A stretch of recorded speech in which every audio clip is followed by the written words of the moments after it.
we begin with Tizcar makes it home after exploring the tower, the clock tower. Nobody is home at first, but Danica comes home.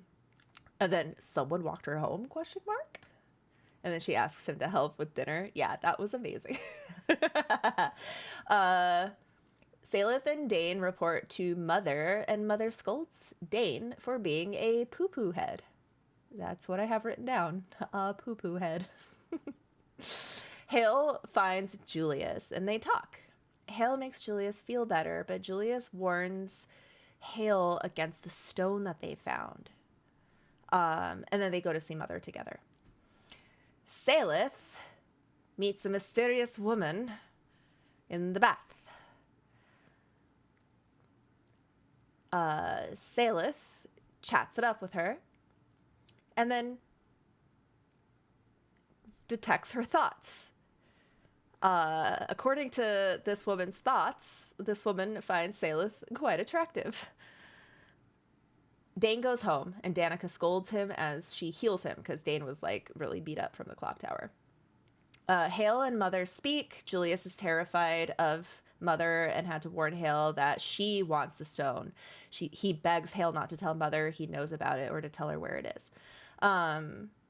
Tizcar explains how the All Soul works to Hale and asks Hale for mentorship.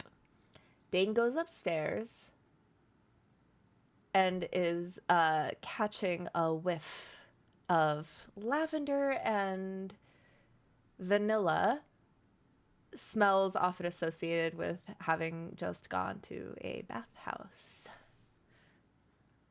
As he goes upstairs to his room. That's where we left off. Salith, what are you doing in your...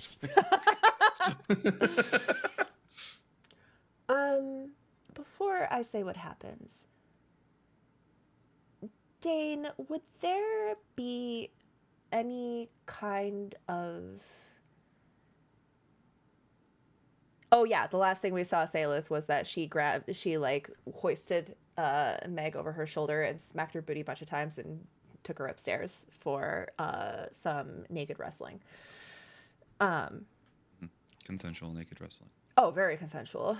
Yeah, very consensual. They're just delighting in it. Enthusiastically, even. Very enthusiastic.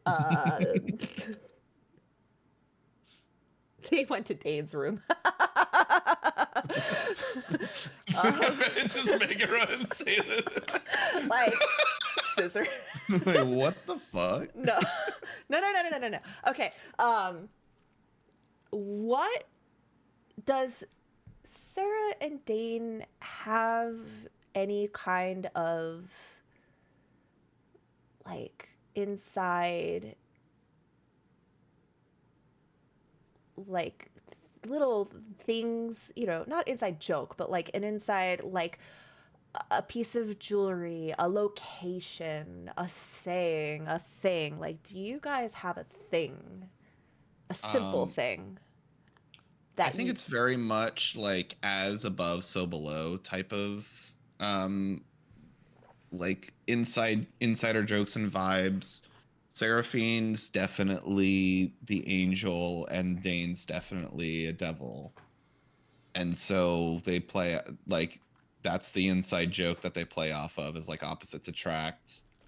Heaven and hell mixed. I think they would have like trinkets that signify like heaven and hell combined, or et cetera, because I believe even though heaven is cut off, like, it would still exist.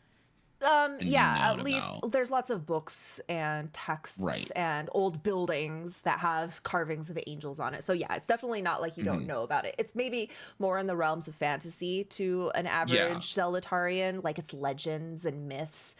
And her name is Seraphine, and she does lean into that motif. Okay, so you're in your room. You catch a smell and a draft. The wind blows. Sarah. You hear a gentle creak of the opened window.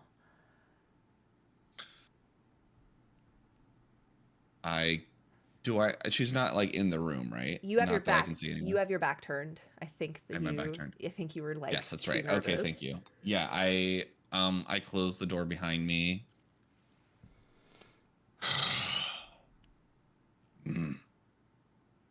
I turn around.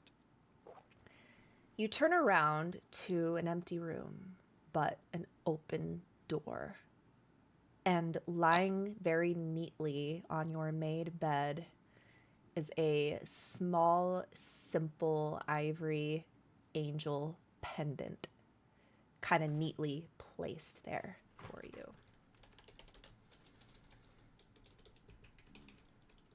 I look out the window to see if I notice anything. As you rush out the window, make a perception check.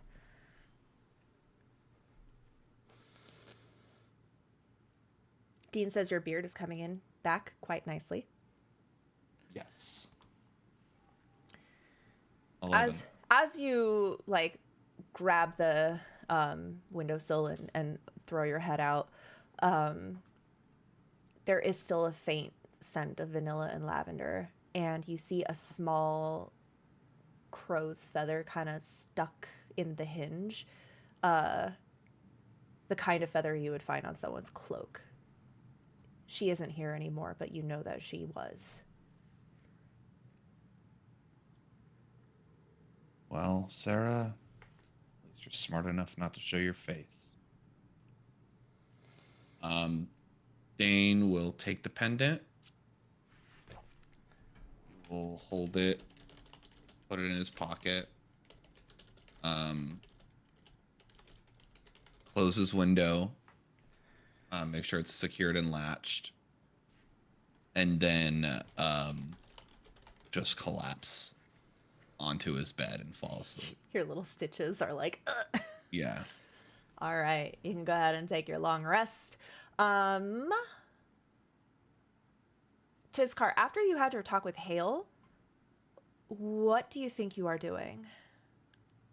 He would have gone back and kind of finished up dinner with Danica, and after dinner's all like said and done, he would have retired to his room. And as he's basically sitting in his room waiting for Rowan to kind of get back, he's just kind of closing his eyes and he's just trying to listen. What are you listening for? He's gonna try to see if he can listen to the All Soul and see if he can kind of tap into that sense. I know you said I had a unique mechanic. If you are trying to reach through to them, you can try and concentrate, though it will cause a lot of physical damage to you in the attempt. He doesn't know that, so I think he'll try. He will kind of sit at the foot of the bed, and he'll have his staff just kind of like resting in front of him, like both of his hands kind of centered on it, almost using it like as a catalyst. Okay. And he will just kind of... Have you had a long rest since? No, you haven't. You have not rested since this has all happened. Correct. Okay. You sit and you start to try to listen. Compared to the jungles of Mastika, this place is very loud. It is a city that doesn't really have a rising and setting sun. It is always night, but lively night. You can hear people, you can hear loud music, you can hear banging. It's like as loud as if you were in an old apartment building in the middle of downtown New York City.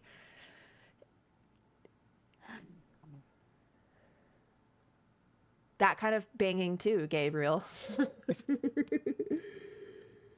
I hear Meg and Saleth up in Dane's room. Oh, are they practicing a duet? Performances are noisy. So is this town. Go ahead and I want you to make a constitution check. It's like you're trying to concentrate. A save or check? I'll let you make a save.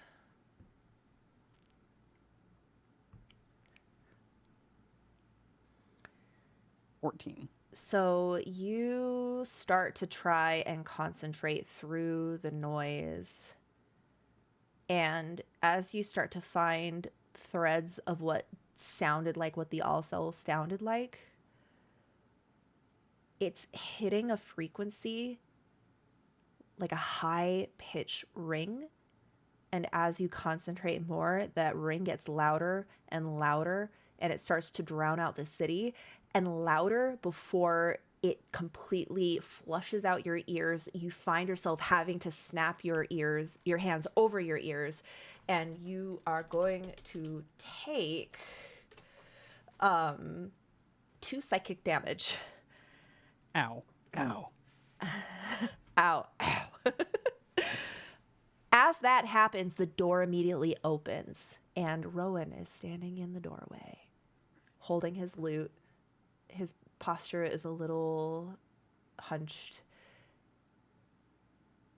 but he's there. His card doesn't notice, and he's just kind of like his gaze is to the ground as he has one hand still very much kind of like centered on the staff, as the other hand is kind of like clenched to his ear. And as that happens, I'm assuming that's considered a fail? Yeah. That I rolled? Yeah. As that happens, like one single like tear of blood kind of rolls down his left eye, down his cheek. Do you have the lights on in this room, or did you let it kind of like just the light from outside, the window kind of pouring in? I think the lights are on. I wouldn't have turned them off. Okay. Rowan has opened the door, and he's kind of like, he has a very waltzy way of walking, like floaty. He floats in with his lute, and he kind of like hasn't like taken you in yet. He just kind of like, oh, darling, I'm finally home. Oh, I can't wait to tell you all about this new customer I have.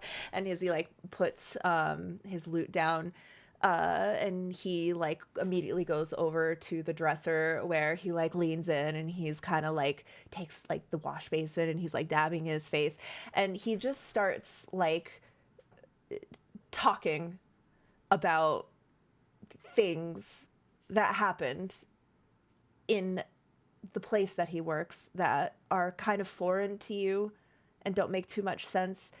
And he just keeps talking. He hasn't stopped to notice. Is there a limit on how many times I can try this new like for mechanic? now I'd say once a day. Okay. Otherwise we're going to just be here all day while you just keep throwing dice and taking damage to get lore information. Okay. He doesn't respond at first, and he just kind of like lets Rowan just like yap kind of in the corner. And when eventually he starts to kind of like recollect himself, he closes his eyes, and he kind of like moves the hand and kind of like wipes some of the blood off. So as you're doing that, make a quick perception check. I want to see something real fast. Perception. Oh, okay, very good. 24. So you are listening. As he's talking to you, he's gonna then like say he like is looking at you through the mirror. He hasn't noticed the blood yet, because again, you're just kind of the way he hasn't gotten close enough. And so he'll like ask you like, so what do you think? And because you rolled 24, you know that he was asking you if he should wear the new what's a male blouse? Duvet? Duvet. A duvet. We're just gonna call it a doublet. Doublet. He was asking you which of his 2 doublets he should wear tomorrow for work. Very quickly, duvets are bed blanket covers. Okay. Yeah. He was. You know what? He said that to try to trick you, to see if you were actually listening. Yeah, as he's kind of like wiping the blood away, he kind of takes a moment, kind of steadies himself, and he says, "I am not entirely certain. You were the more fashionable one between us, and you have an eye for that sort of thing. Tiskar, love. He kind of turns around and wheels around and finally looks at you for the first time. Why do you sound so... Gods!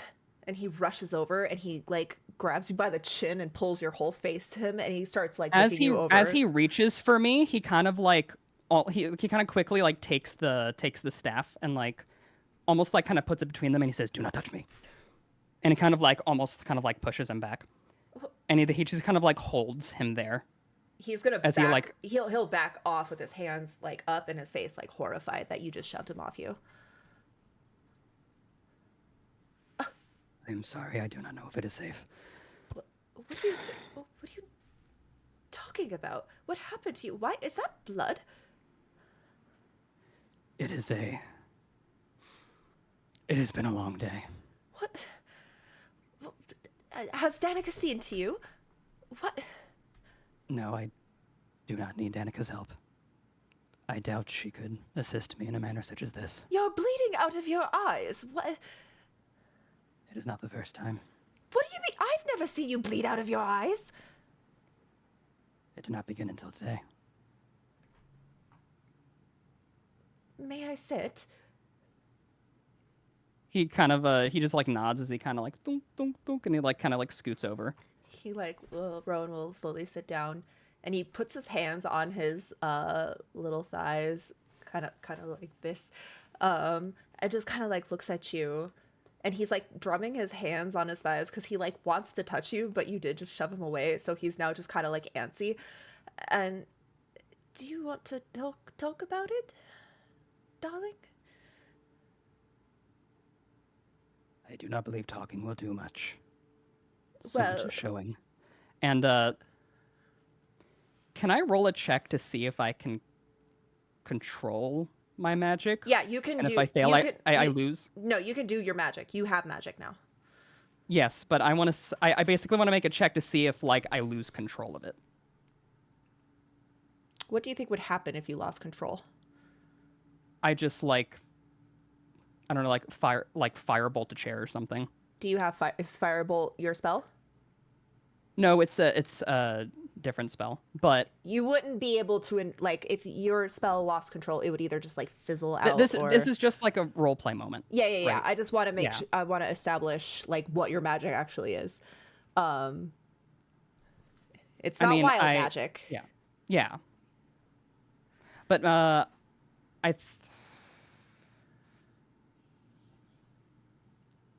I have a handful of things that I have an idea for. I mean, like, I have control flames. Maybe if I lose control of that, like... Okay, I know what will happen. So yeah, sure. Make a what is your spell casting ability? Charisma. Okay, then just make a flat charisma check.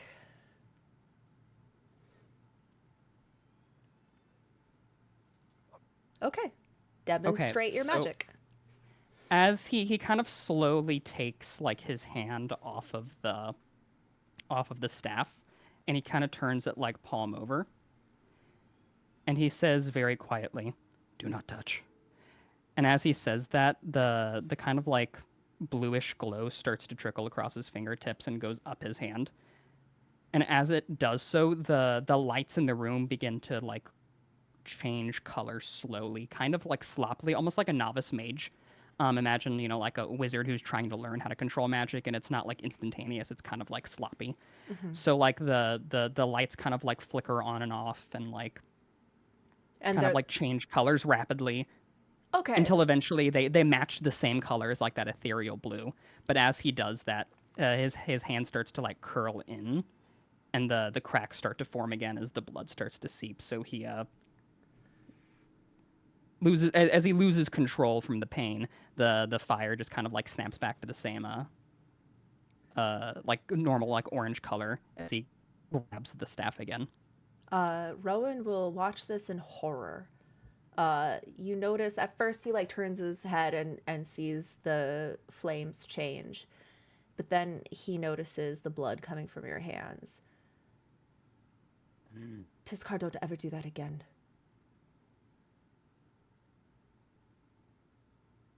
I wish I would not have to. You don't. You don't have to. I cannot always control it, Ilandak. In this moment, I could. At what cost? Look at your hands. Look at the blood everywhere. What do you mean control it? Don't ever do that again. I'm serious. I cannot control it. And he kind of takes his staff and like slams it down as he kind of like snaps his head to look at Rowan. You just said you could control it. That was the first time I did. Then why would you even play with such a thing? Leave magic to the magicians, love. What are you doing? There's no need for this. This is ridiculous. He kind of like breaks eye contact and looks at the ground.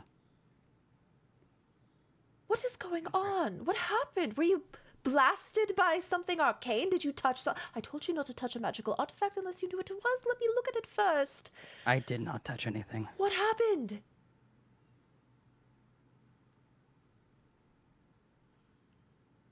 He kind of takes a moment as he kind of like looks up. As he's kind of like just kind of like looking at everywhere except Rowan. He's just kind of like almost like scanning the room as if he doesn't like want to look at him. Do you remember the conversation we had? Which one? Ago about the shamans. Yes. Well, what part of it? They were extinct, at least. What do you remember them to be like? Well, yes, you said that the demon lord hijacked or was corrupting or was, well, of course, like, look at where we are. Nothing is as it was.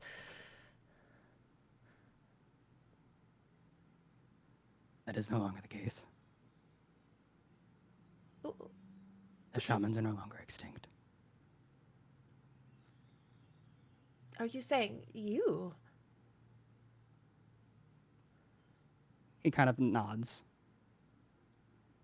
He just looks you up and down, and he again looks at the blood seeping through your scales. This is...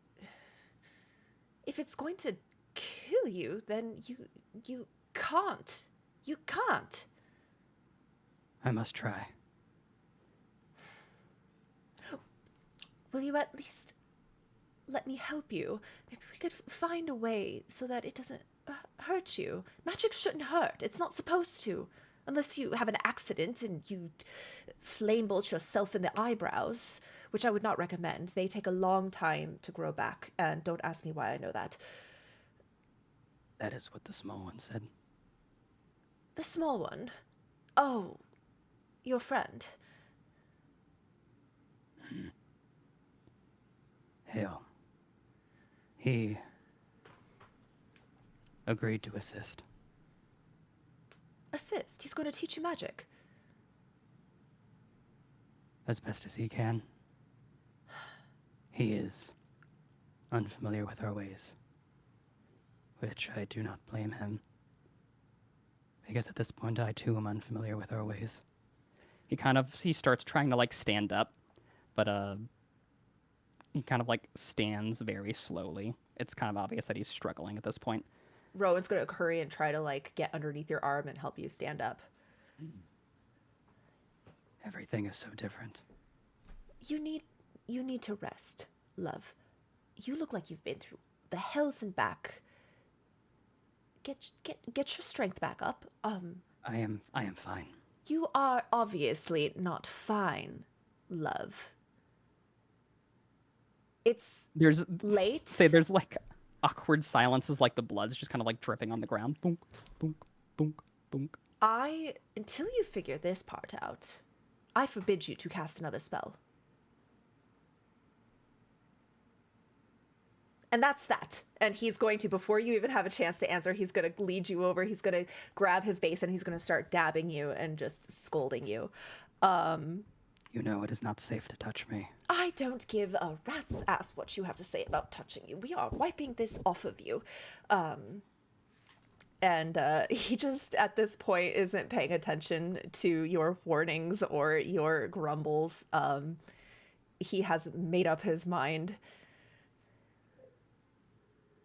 And he will put you to bed if you allow him to. Yeah, Tizkar will begrudgingly go to bed. But as he goes to bed, he doesn't let go of the staff. He kind of like he kind of does that thing where he kind of just like sits up kind of like in the bed as he's like holding the staff in his right hand, and he's sitting there, and he will remove the other hand from the staff, and he'll just kind of like wait, almost like expectantly, like waiting to see if something will happen. And when something doesn't happen, he'll slowly move his hand over to Rowan and just kind of like take his hand. Rowan will give your hand a really like comforting squeeze, lift it up and give it like a kind of cutesy little peck, and he will play music for you. Antak, I Yes. have been meaning to suggest. I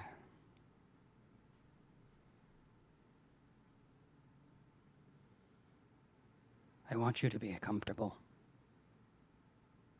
I do not think the other people in this city would care if you shift.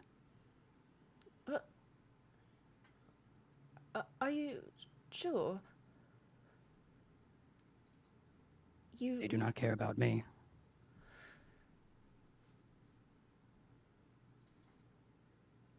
I'll think about it. It's been a long time. It kind of makes me feel like I'm naked.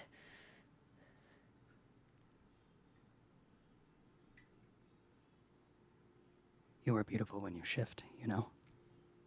Of course, I know, darling. And you're beautiful when you're naked. I do not know if I would use the word beautiful to describe that, but... Well, it's not really up to you, because beauty is in the eye of the beholder, so...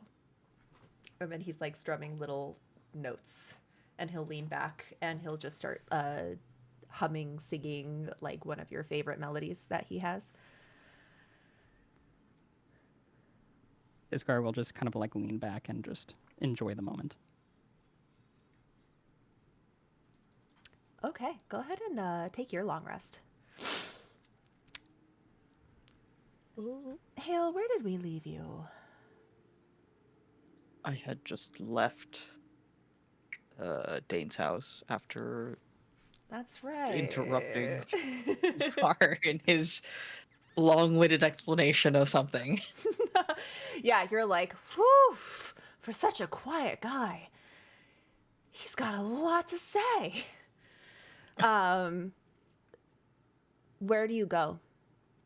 Back to Mother's Love. As you head back to Mother's Love, are you going to immediately start resting, or are you going to, I have a scene I want to do, but I want to wait till Ellie is here. Ellie's going to be here very soon. Is there anything you would like to do before you take your long rest? I'll tell you if it's something I want to wait for. If it's something I want to wait for. And then we could take a 5-minute break and refill our wine glasses. But I want to touch on Hale. So Hale's had the conversation with Mother about joining work. I guess he would want to have a discussion of like what exactly his work will entail now that he has agreed to work for her. Okay. I guess then as you walk in, Zazel will wave you down. He is at the bar serving some drinks. And Also serving. And serving. Oh, I'm turning him on. I want to turn my VTube model on. I'm sorry, you're turning who on? I'm turning all y'all on in a second. This is one of my favorite models. He's so handsome. Where is he? There he is. Boop. Okay. Yeah. Zazel is serving, and he'll see you, and he'll go, Hale, have a moment? Well, I mean, I did just promise Mother I would be back, but yes, I haven't exactly gone back up afterwards. I had a talk with Mother, and she told me to tell you that I am your new manager. Oh, you're my new manager. That's right. I need a bar back. You know that I'm not good with strength. I can't lift things. These drinks on this tray weigh half as much as that gown you are wearing. Fine. He's gonna push a big tray full of drinks. You'll be tipped, and you will have a salary. And you will have a reference should you decide to rent a room. I suppose since I'm going to be awake more often than not, then I do need a room. I assume I have to share? Yes, you'll probably have a roommate. I know a couple of the girls are looking for one. I'll see who's available and who's willing to bunk up.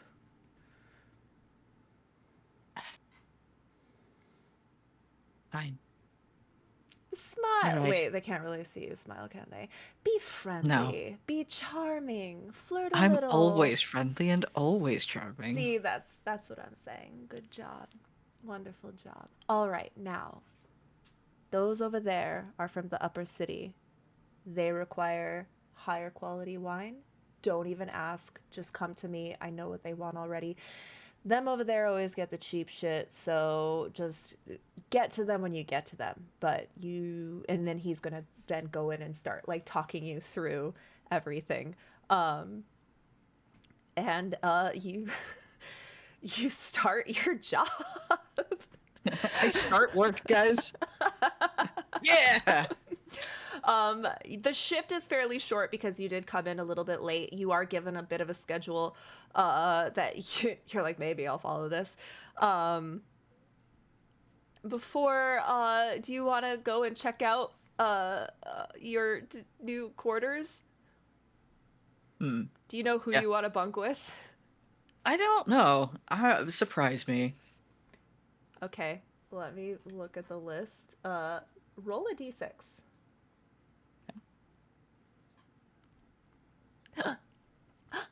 Hi, Ellie. Ellie. Hello. I got a 5. Hello. Oh. Your roommate is Tatea, the tabaxi. Oh, no. Okay. You walk into the room, there is purple and pink fur everywhere. Of course I have to be the one that's covered in fur all the time. Okay. Tatea is not there right now because she is working. But yeah, so you go into a cute little, it's a apartment. It's like a studio apartment or like a dorm. So there's like 2 beds, though there is like a screen so you can have some privacy, but like shared common space. It's pretty tight. It's a lot smaller than Dane and Danica's house. Okay. Hale would, once he's like seen the room, he's gonna proceed to like shove her stuff all to one side, and then kind of start cleaning his side. He's very respectful about it, but he's like, all of this is on your side of the room now. Yeah, That's her definitely. bed. Yeah. Okay. All right, hold on. I'm fixing the frames right now. As soon as I fix the frames, I did want to take a quick 5-minute break to pee and pour another glass of wine, and then we can bring Ellie into all of this. Whoa. Whoa. Ellie.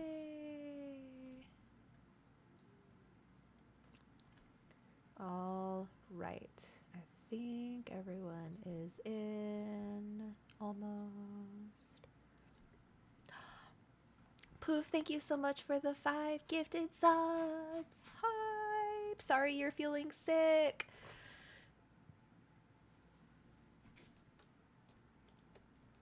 Poof is an Ellie fan. He.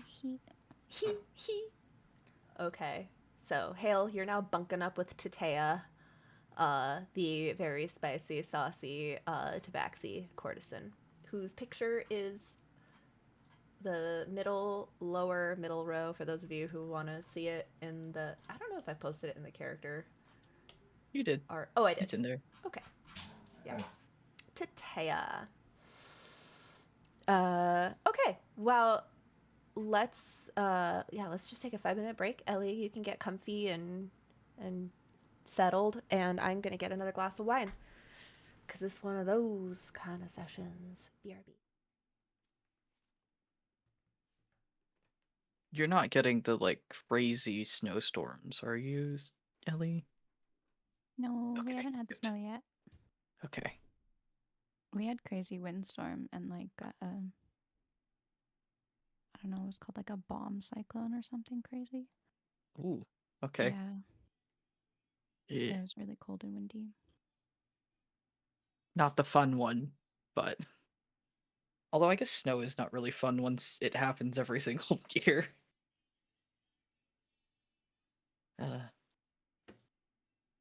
We got some water.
All right. Hi, chat. How are you doing, Ellie? I'm okay. How are you? I'm okay. Having drinks, so, feel good. You look cozy. Are you feeling okay? I had my boosters yesterday, so I'm feeling kind of run down. But that's understandable. Imagine being so short you need a booster seat. That's crazy. fuck off.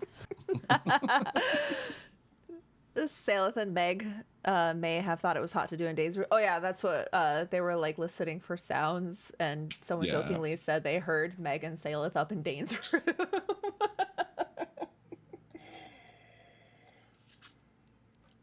That did not happen, guys.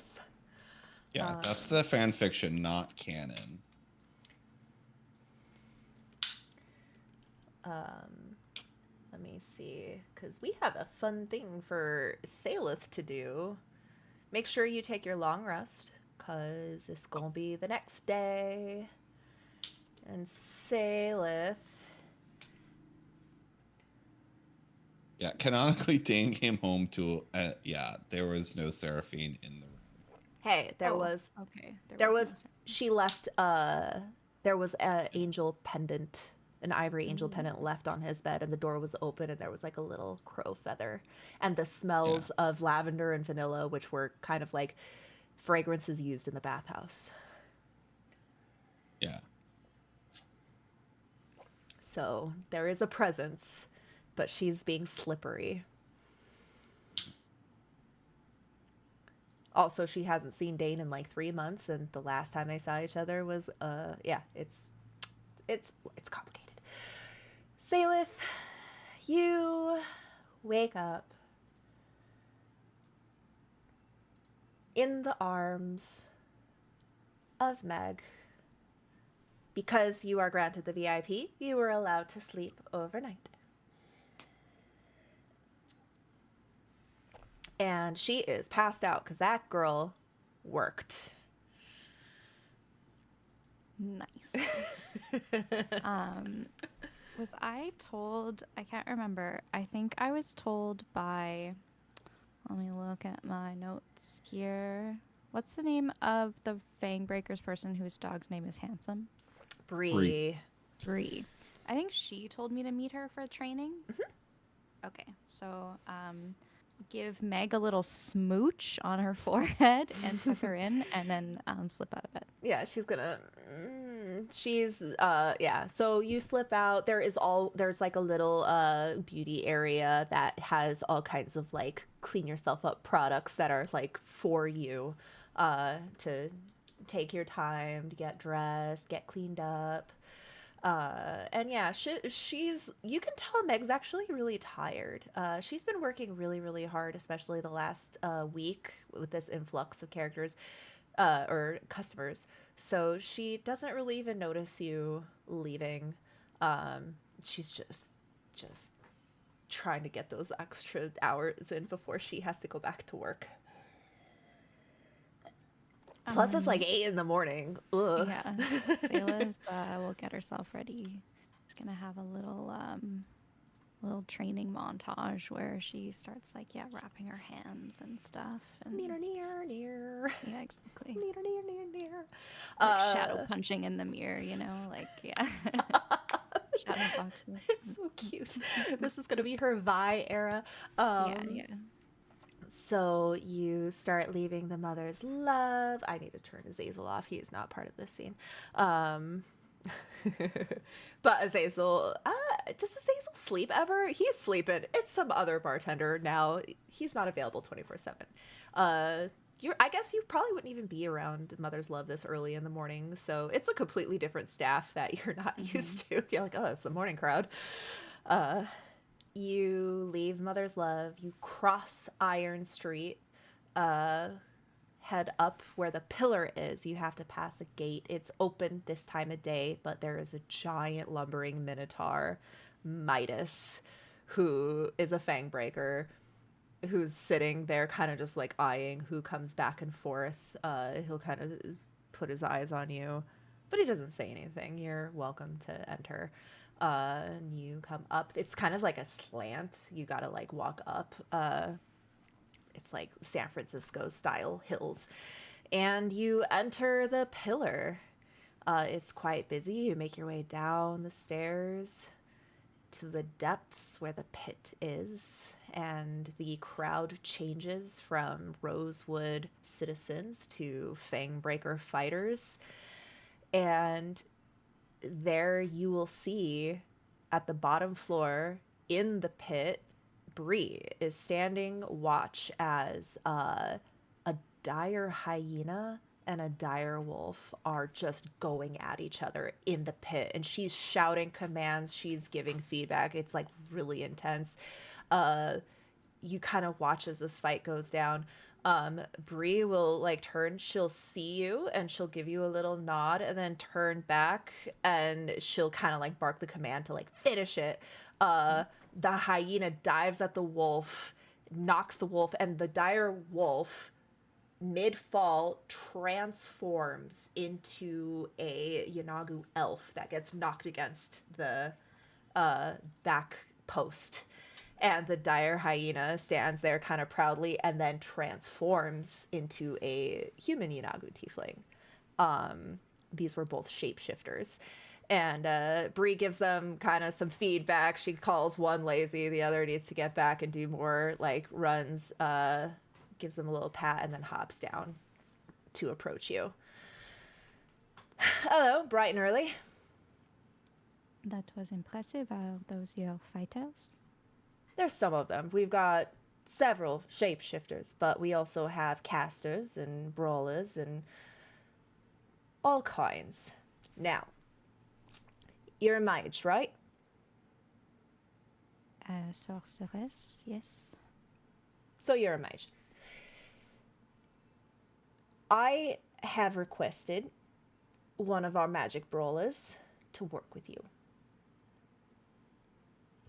In fact, I need to pull her name up. Why don't I have this up right now?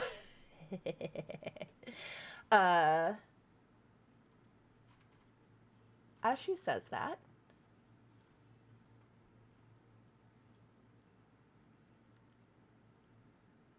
a little figure waddles up right next to her.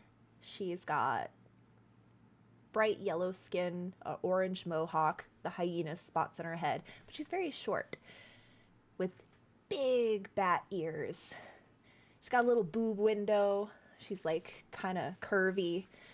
This is a goblin. Is this my goblin WoW character?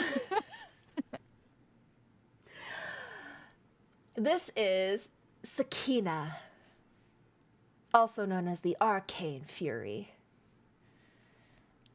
Sayla's just like, almost like imperceivably sort of like lowers her chin. Sakina looks up at you. She puts her little hands on her hips. She like puts her buffs out. She's got like one of those like big round faces with a big wicked smile, like a tiny little button nose and big old eyes with like hyena eyes. She's like, this is the one you want me to show the ropes, Bree. She's kind of skinny.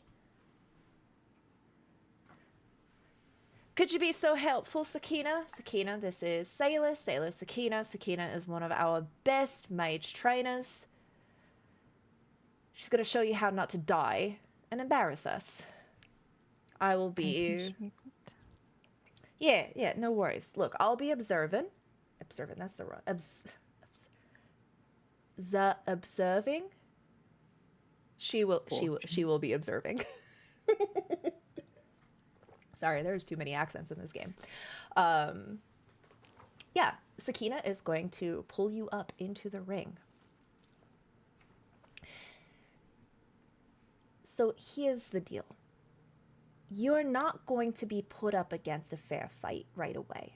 Meaning, no one's going to be holding back their punches. And most of the fighters here are close range. I'm guessing, judging by your physique, you prefer range. That is an accurate assessment. Well, that's not going to work for you. She points to the ring. This is how much space you get. In fact, actually, I can move you onto the ring. I'm going to do that. I'm going to pull you onto the arena. Okay, the pillar, activate. Here you are. It's not supposed to look this intense. Let's turn up the... no, it's fine. This is the ring. This is how big it is. Anybody is going to be up in your business the second the fight starts. If you try to sling spells when someone is right up in your face, you're going to have a disadvantage, right? You're threatened. You can't just hold up your hands and cast a spell. They're going to slap your spell right out of your hands. what you need to focus on is either close range touch spells or spells that don't matter whether or not you're close.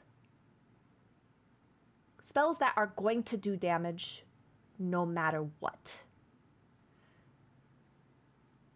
So, what kind of spells are you working with, sis? I can do this. She conjures her flaming firebolt of shadow. As you start to like conjure your flaming firebolt of shadow, she literally slaps your hand. Wrong. Qu'est-ce qu'elle a fuck? Wrong. So I feel like this is like this She is kinda my like- yeah, go ahead. this is my in character way of explaining that you're gonna have disadvantage if you cast because it's a ranged attack Yeah. roll. But yeah, she's Well, like, wrong. I can also do this, and she's gonna cast Ray of Frost on the ground, and then push her. Wait, is that also a ranged attack roll? This Ray of Frost. How can I tell? So when it says range and it says the maximum range, If you have to Like- roll a d20, so saving throws don't matter if you're in range or not in range, right? If they're forced to make a saving throw, so anything with an attack roll. is going to have disadvantage if it is a ranged. So there's melee spell attacks and ranged spell Yeah. attacks. So yeah, she's kind of forcing you right now to Oh, I look was- at your. So ranged touch. Okay, I see. If it's touch, you won't have disadvantage. Wait. Actually, I'm gonna peek at Ray of Frost so I can just clarify that, make sure that I'm telling you the correct information. It's Ray of range. Frost Yeah. is It is for yeah. That would be a range. So again, she slaps her hand. Wrong again. Okay.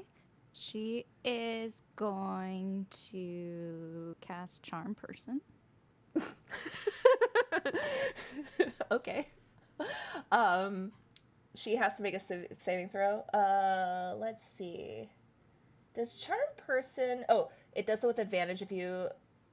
Wait, it does so with advantage if you or your allies are fighting it. So as you start to cast Charm Person, she's gonna like put her finger and go. Charm Person is a very powerful spell in the right situations, but if you are already fighting your enemy, they are already having a disposition against you, and they are going to have advantage on that saving throw. Do you have Witch Bolt? Yes. Now, tell me, what happens when you cast Witch Bolt? I was under the impression that I could not cast ranged spells. What happens if you miss with Witch Bolt?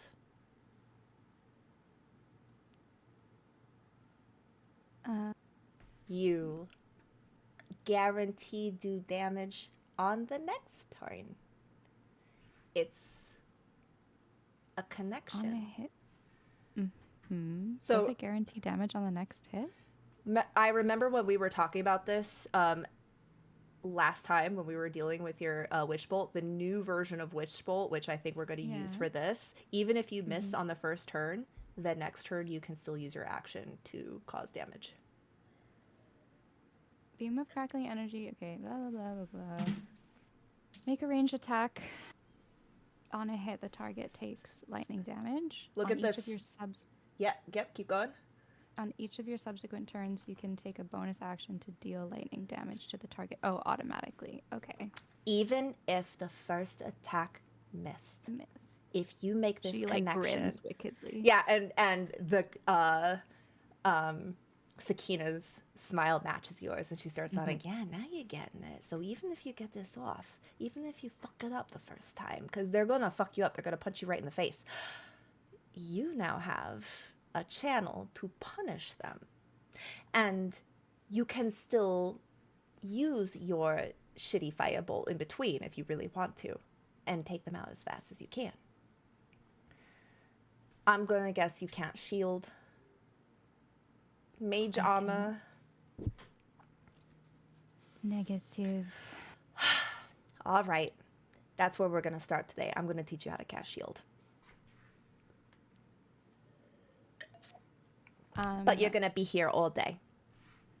I am curious about this spell. This is my melee attack.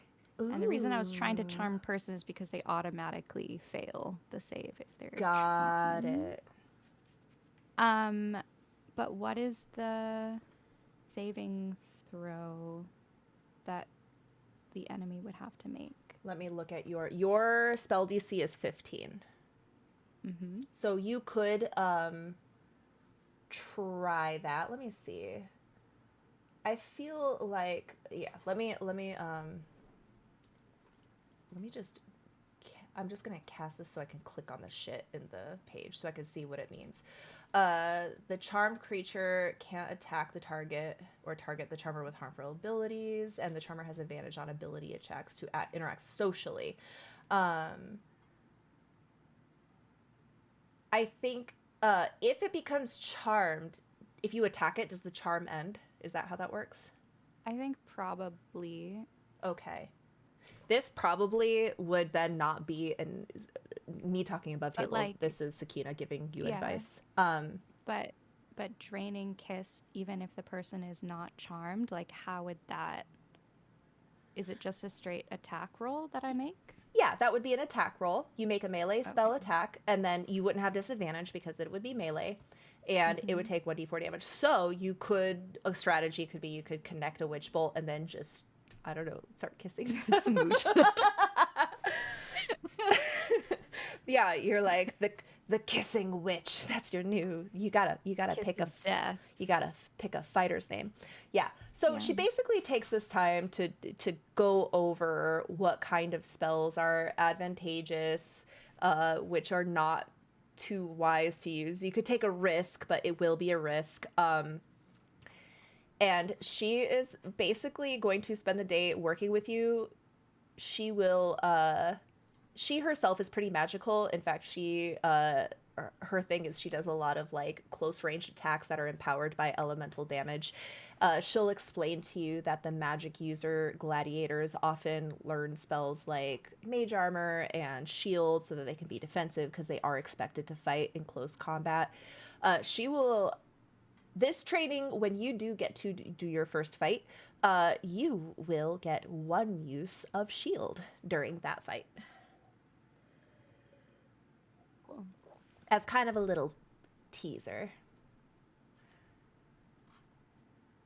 Excellent. So as she's training you, you see Bree will kind of like be watching. She's also running drills with other she mostly deals with like the fighters that can transform into beasts or have beast companions. So she's doing her drills, but she looks up at you and she kind of gives you approving nods as you practice. And at the end of your little training session, Sakina is going to gleefully inform you that your first fight is scheduled for tonight. In how long? You got about 6 hours. Don't worry. If you lose, you will still get paid. Not as much as if you win. If you're looking for a place in the tournament, you're going to have to win. Or you're going to have to keep fighting until you do. We've got about 2 weeks before the actual tournament starts. All the fights between now and then are preliminary. They're not going to let you in if you're losing. Are there dressing rooms or some sort of barracks that I can rest in before the fight? You don't have a room? You can sleep in the barracks if you want. I can arrange for that. No problem. I just thought a pretty thing like you would have like a nice, pretty place to sleep. Lay that delicate little head of yours on a feather pillow and some silk sheets and a don't bidet. Want any distractions right now. All right, I'll set you up a temporary bunk in the barracks. There are some group showers if you're okay with that. I will make sure you get your fight settled. I'll be in your ring. If you have any questions, I'll be in the other room, training the others. How much do I owe you for all the training? Nothing. Bree's taking care of it. How much do I owe her for what is your rate? She like puts a hand on your shoulder. You're gonna win us a lot of money if you win. You work for us, so we are technically gonna be paying you. Welcome to the Fangbreakers, kid. Kind of gives like a weary smile, like, fuck. And I'd say your goodbyes to that beautiful nose of yours. I thought Danica was very skilled medic. She and is healer. very skilled medic. She is not a plastic surgeon, unfortunately. I suppose there are always illusion spells. She smiles and taps her nose, which is like twisted upside down, and her cornflower ear. Okay. It is the next day. Dane, do you go to your little collection warehouse church place? Yes. Dane is up bright and early. He visited the pits at 5 a.m., waited 5 minutes for Salith to join him, and then just goes, typical. And then does his own workout for like 2.5 hours, then heads over to the church and starts to collect. Did you walk Danica to her job? Or did you leave without her? While she was still sleeping? I left while she was still asleep. Okay. When you're done with your 2.5 hour workout and you're walking back up the pit, you do have to pass her place of work. If I just peek in and I like say hi. you'll see her, she'll be like sitting and she's like putting little band-aids on like a gladiator who's all hunched over and like looking bashful, and she's like, you're supposed to warm up before you do that or you're gonna get some worse grace and bruises. Hi, Dane. Hi, sis. Off to work? Mm. Do you know when you're gonna be home? I never know. All right, well, don't worry about me. I'll make my way home, and I'll get dinner, too. Okay. Dane like looks at the gladiator on the table and just like Gladiator on the table is just staring at Danica like she is the most beautiful angel he's ever seen. Mm-hmm. Dane like makes eye contact with him and just and then walks away. Okay. You go, you he goes to the collector. He actually is gonna look for his criminal contact here. Okay. And see if he can't glean any information off of them. Okay, explain. So I have a background feat called Criminal Contact. Okay, you need to tell me who your criminal contact is. I don't know. Okay, hold on. No, I do know. I think it would be somebody who used to be in the Whispers, and is communicating through like notes and letters. So I don't think we know exactly. I don't like want to reveal who that person would be if we don't have to. Oh my but goodness. Like, this is okay, we need to work through this right now because this implies a lot of shit. We'll work through it. So basically, like what I was thinking is like there's a note in the tithing tray, and then he leaves a note in the tithing tray, and then that's how they like communicate, but they're communicating in a code. Okay, now what information are you getting from this person? I would I I think he's just sending me a letter checking in, and then I'm sending him a letter back asking him, one, where this second amulet is, and two, if he's seen an angel recently. Second amulet. What is the second? Hold on. I'm confused. A gleaming stone. Oh, you're gonna bring that up? I'm not gonna say specifically what it is. I'm just like describing what it looks like and seeing if there was like a rumor spread. I need to write this down. Okay. I'm sorry. I didn't know you had a criminal contact, so I have to now make something. I apologize for springing that on us. Right. Well, especially because the Whisperers don't exist anymore. So I need to, hold on. Who was a former Whisperer? Dane doesn't know their identity, but communicates through secret notes. You said you were checking to see if they sent you anything. I don't know what they would be giving you information of right now, so let's just say you're No. sending It's them asking, like, basically saying, "Hey, I'm still here." Like. Okay, so ask information about the gloaming stone. Yeah. And if any quote unquote angels have been seen. Okay, I am going to next session we'll figure out what that means. Awesome. Okay. Yeah, that's pretty much what he does, and he is planning on watching the fights later tonight. Okay. Now, while you are working, you are going to get a visitor. A devilishly handsome devil wearing the finest tailored suit, black with gold spun pinstripes, and perfectly gelled hair around his black horns.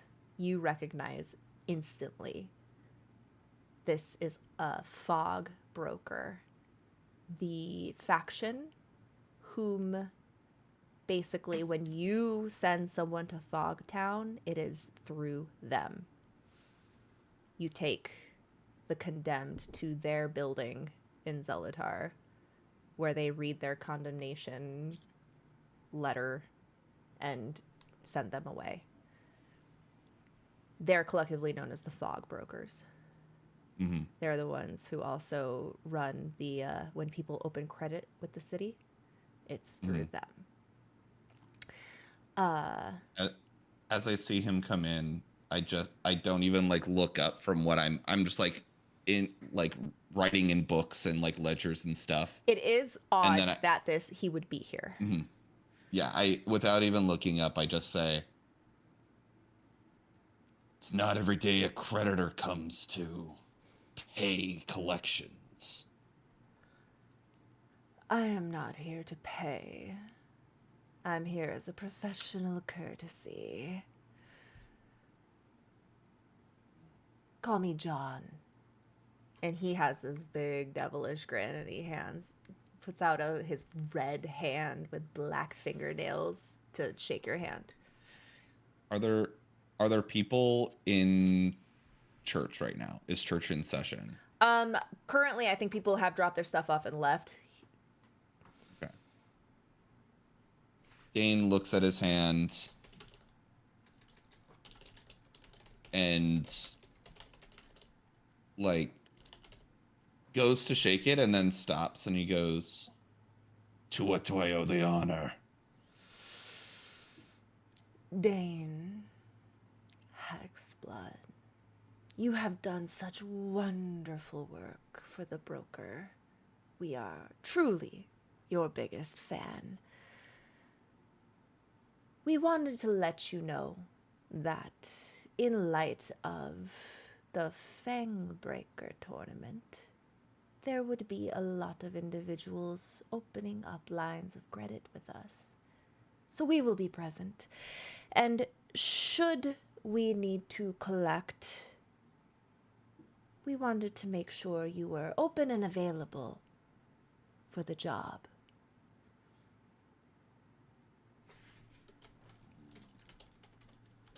Seeing as now I am collecting for the Fang Breakers, I promise I you would it will not be imagine- a conflict of interest. yes, I also would imagine I would be collecting at the pits regardless. Exactly. You'll already be there. It's just instead of collecting money, you'll be collecting flesh. As we have always worked together so well in the past. As long as you pay me. We always do. Don't hurt me with such frivolous accusations. I wanted to let you know Wasn't that an this act. time you will have a collection partner who will be there on our behalf. They will be in touch. I don't work with partners. There will be a lot of people there.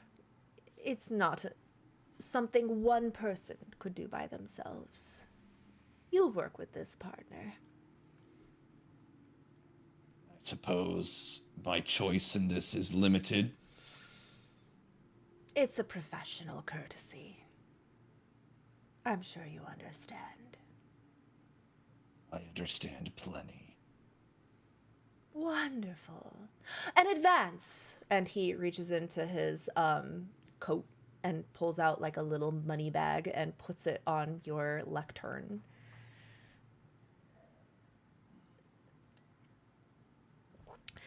It's going to get quite interesting here in your quaint, cozy corner of Zelatar. Rosewood, it's called. That's so charming. If you have loved ones, I'd recommend keeping them safe. Demons are coming to play. And you know, as far as I know, demons are chaos.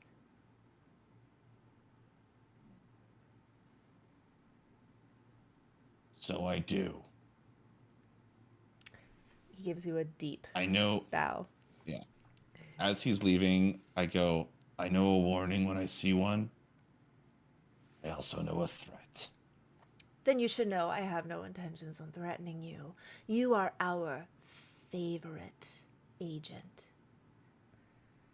Well, you can leave my trophy on my desk. How about a plaque?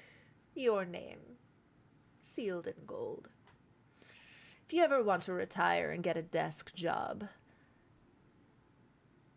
the fog brokers are always hiring.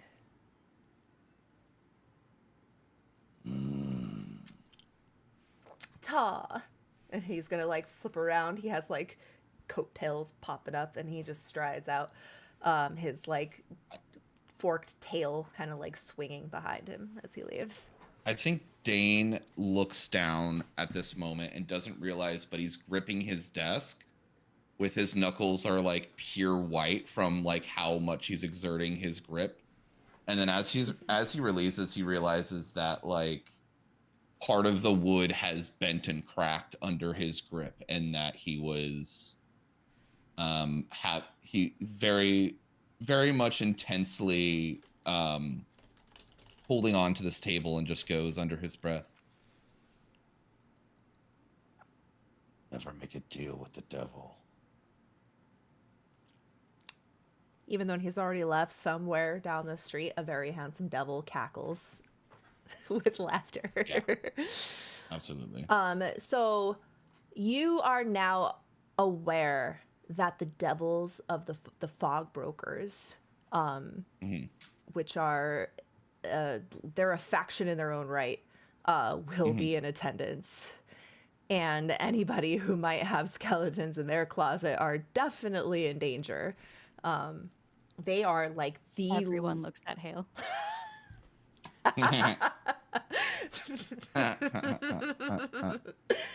Yeah, anyone who might have debt or is susceptible to debt. Yeah, this is... They usually don't come out this aggressively, at least in this part of town, so this is just kind of like... Yeah. I think Dane definitely recognizes this as like a sign of doom almost. Like if you see like if you see like vultures in the distance, you know that like something bad has happened in that location. Like I feel like seeing a fog broker where they're not supposed to be is like a bad omen to Dane as well. Like wherever the fog brokers are, like there's either chaos has happened or chaos will follow. Misery is definitely on the menu. So Dane is like, cold sweat drips down Dane's face after this encounter. He finishes up his collections for the day. Doesn't seem like anybody is on the run currently, but he will go back to the house to finish up what he needs to, and then head over to the fighting pits. Okay. Let us move to a Tizkar. When you wake up this morning, you wake up to the melodic heavenly humming of Rowan, who is currently applying cosmetics and fixing the curls in his hair. He has not shifted, you notice. But he is like putting on the one of the doublets that he had mentioned the night before. You see, he picked the second option. But he'll make eye contact with you as you wake up through the window or the mirror, and you'll see his face light up. Love, and he'll spin around. Please come with me to Mother's Love and just spend some time with me. I haven't seen you all day. It's okay. You can. This time of night isn't so busy. You can just, I'll play all of your favorites. Tizkar just kind of groans as he takes the pillow that Rowan was sitting in. He goes, 5 more minutes, and he puts the pillow over his head. So lazy. And he's like filling in his water line. As he's filling in the water line, Tizkar is kind of like peeking from underneath the pillow, and it's like stealing glances. He knows you're doing that, so he like, I don't know, he like poses as he does it. He's like, it is hard to find something you do not look good in. You're just biased, but I want you to watch me perform. You've never really had the opportunity to see me in my natural environment. I will join you, but first I must find Hale.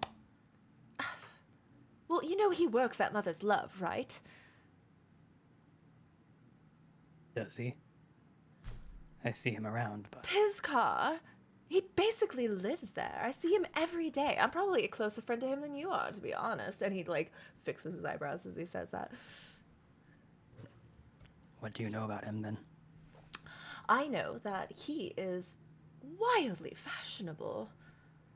It's actually impressive. I've never seen his face, though. He is very charming. I know that many of the other courtesans giggle when he passes by, especially Azazel. Azazel is always looking at him. It's so fascinating.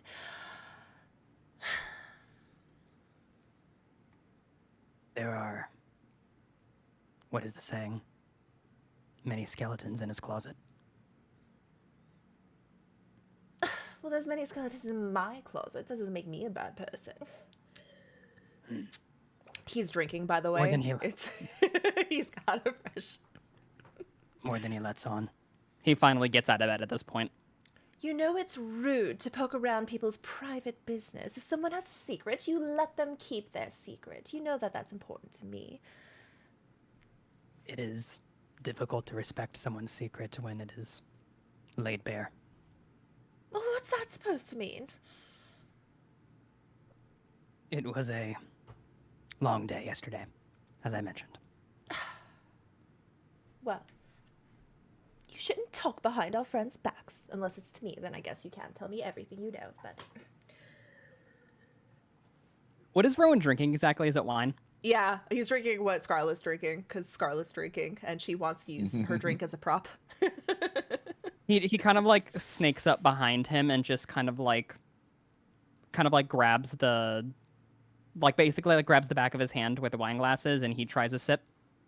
It's light. It's almost sweet, but not too sweet, and it has a light citrusy. It's very refreshing. This is a Pinot Grigio. It's very refreshing. He goes, Reminds me of you. Fruity.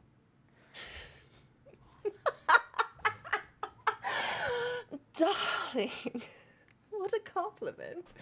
Anyways, let me finish my hair. And he starts scrunching his hair to make the curls just like perfectly, like, remember, okay, so the audience, to refresh what Rowan looks like, he is a deep purple skinned tiefling with dark round, in a normal world, he would look like a normal tiefling with like curved horns coming out of his forehead. He has black curly hair. In Zelatar, while he is like a tiefling, most of the other tieflings don't really look like this. So ironically, he does kind of stand out and looks somewhat exotic. Yeah, exotic. Yeah, exotic. Yes, exotic. He's beautiful. I'm beautiful, darling. They love me. They love my horns. They love my tail. Yeah, he's gonna link arms with you, and he's gonna bring you to the Mother's Love. Salith, do you think that before your fight you would go to Mother's Love, or do you think you're gonna stay in the barracks? Because I will describe the barracks to you if that's where you want to hang out. So, if Scarlet, the GM, is trying to get the whole party together, Salith would absolutely go to the Mother's Love before. It's not needed, but I would want you to have the freedom to hop in a scene if you heard an opportunity. Because I'm going to get you all to the pit. Okay. Free. Then I feel like there was a reason that Salith decided not to go to the Mother's Love, because she's trying to get like her game face on, and she's trying to like clear her mind for this upcoming fight. Okay. Then you can go up to the showers, get out clean. You notice I actually have, let's see, it's on the infirmary level. Oh, I got disconnected and reconnected. Okay, let me go back to the joystick and try to get back in here. The showers are like 8 shower heads to a single. It's like a military barracks. Yeah. There's no privacy here. Why is this? Gosh dang it. You know what? I will fix it I will fix it later. Yeah, she'll have a shower. Yeah, you'll have a shower. You're gonna be, as my husband, who is a former Marine, says, it's nut to butt in there. And you know what? I never showed you guys this. I made a little roster of gladiators, so you get to see who you're nut to butt with. Let me just take a screenshot. Are they nut to butt?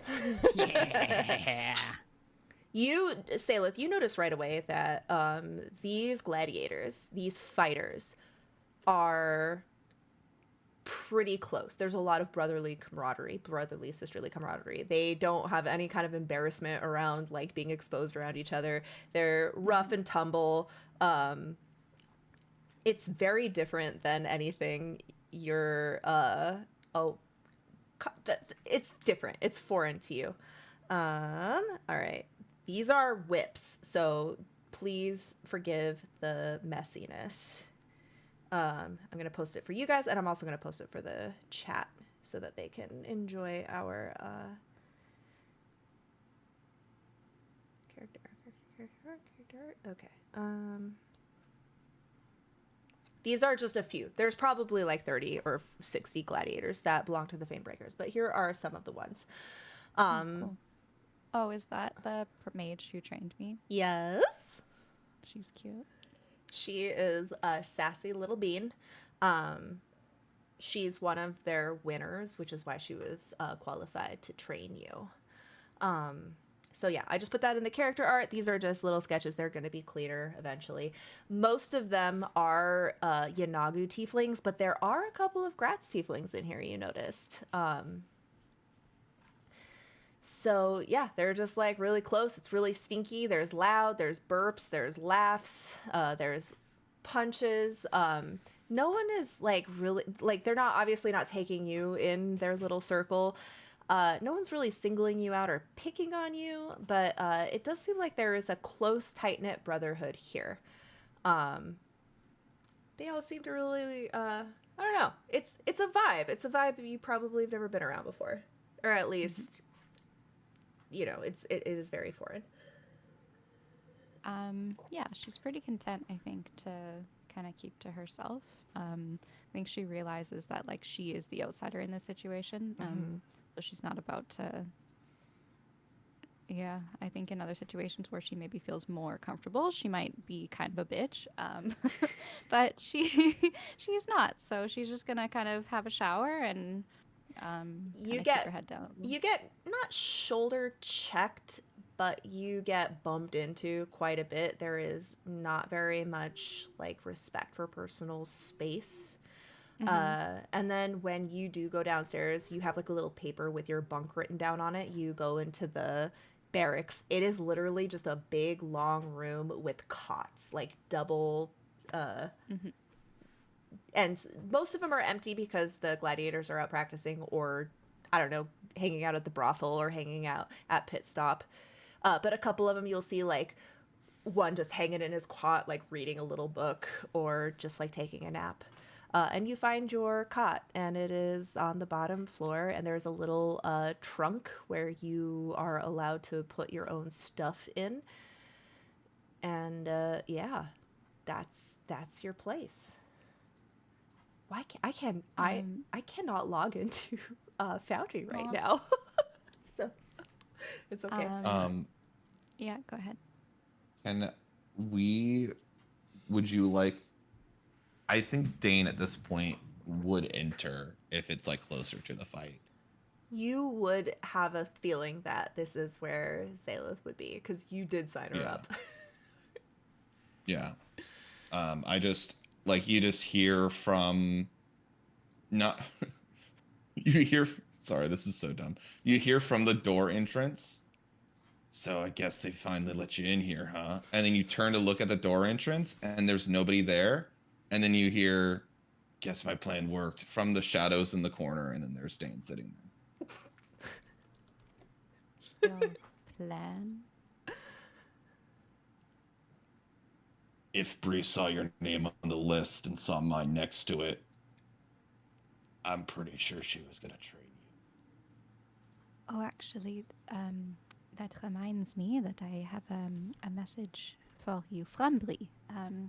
Hold on, it's right here. She's gonna go into her trunk at the end of her bed. As she reaches in. Yeah, here it is. I'm gonna flip you off.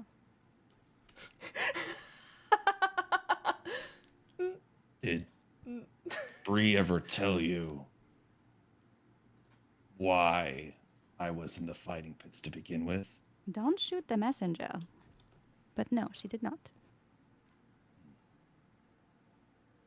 But I suppose she told you how I left. Also, no. She seemed to think you were a liability.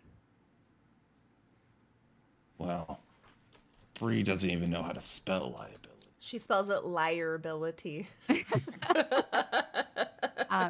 That gets a laugh, like a chuckle. It's the first time maybe that you've heard Salith laugh, actually. This is probably the first time you've heard Dane tell a joke. Yeah. Dane goes, when I was young and needed the money, I joined the fighting pits. I was good, but I was also angry. I ended up taking one of my fights too far. Gaius saw it, that I was taking advantage of a fair fight.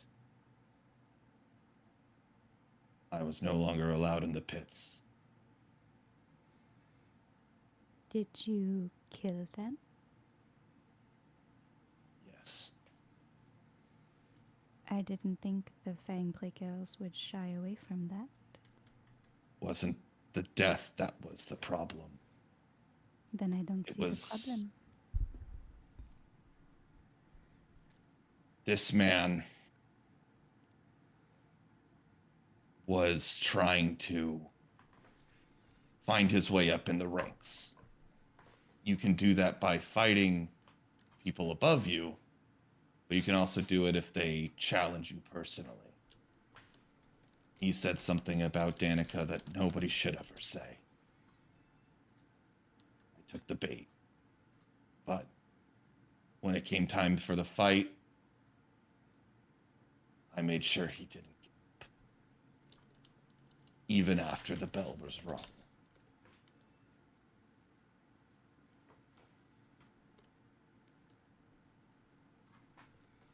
I will only say this once. You are a good brother. I was wrong. But I will do anything for Danica. When you came into the room, you saw that Salith was playing solitaire just by herself. So she's gonna pick up. It's not funny. It's funny because that's something I would do if I was just by myself in a place I wouldn't know. But she's gonna gather up the cards. Shall I deal you in? Can't play solitaire with two people. I am aware.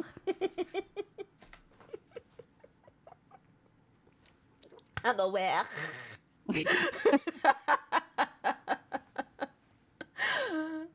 You could play war. Dane like puts the cards, like takes the cards away from you and just goes, for tonight, don't focus on the cards.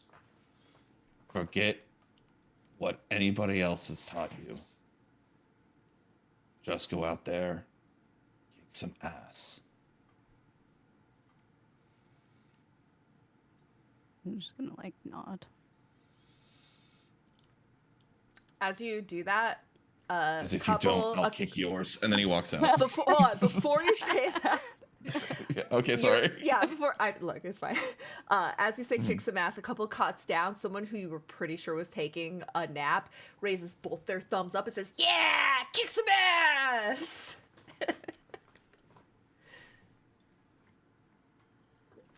And then Dane leaves. Okay.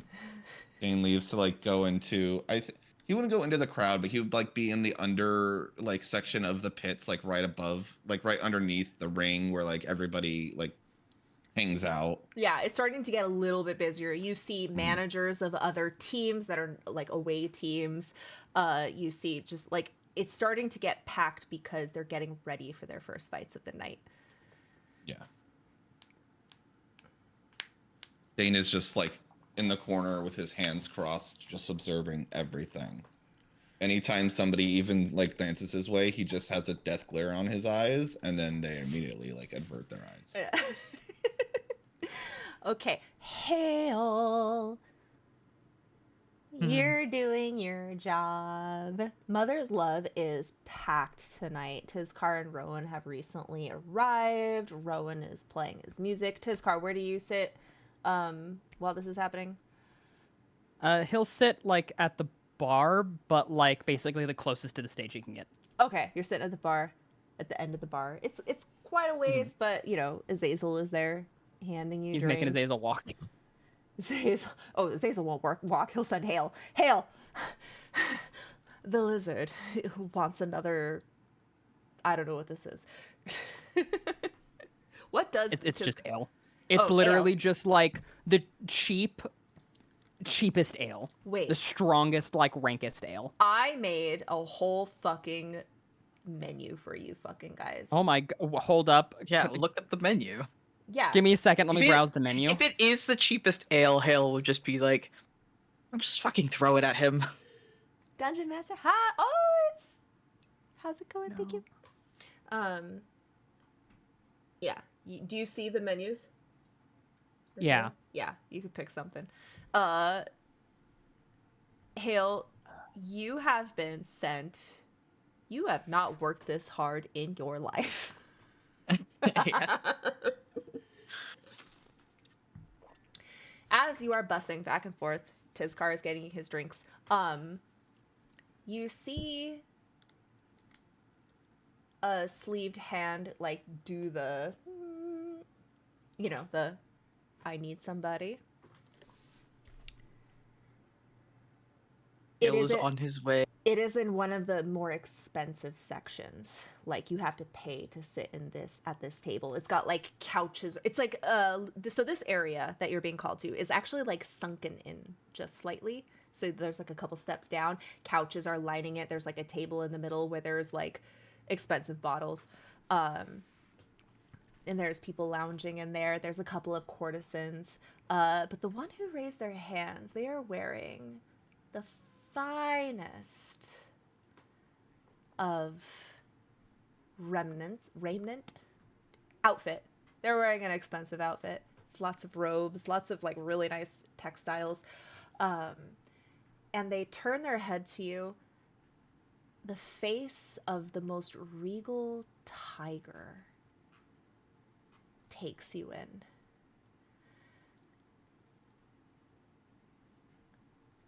And they reach out, and if you approach, they'll like brush your arm to like ask for drinks.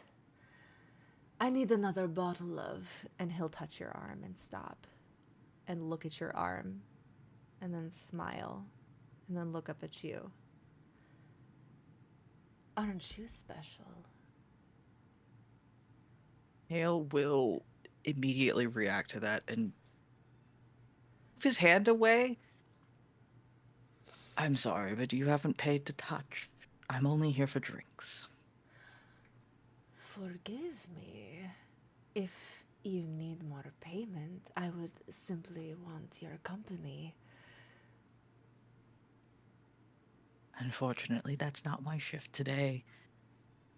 Fair. What can I get you for drinks? 4 more bottles of your top wines. Please. What can I call you?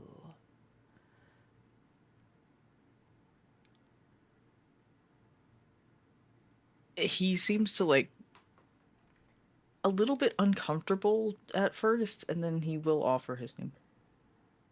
I am Halus. I will be back with your drinks, but do remember.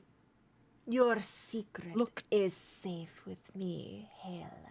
I don't know what you're talking about. As just you say that, he starts turning, and then he like gives like a little chin tickle to some of the courtesans that are sitting with her. Sitting with him, you notice this tiger is way overpaying for the drinks for the girls and the boys. This particular party is lavish, and I would think you notice he is very frequently glancing over towards the stage, like admiringly, but not at the girl dancing, at the bard performing.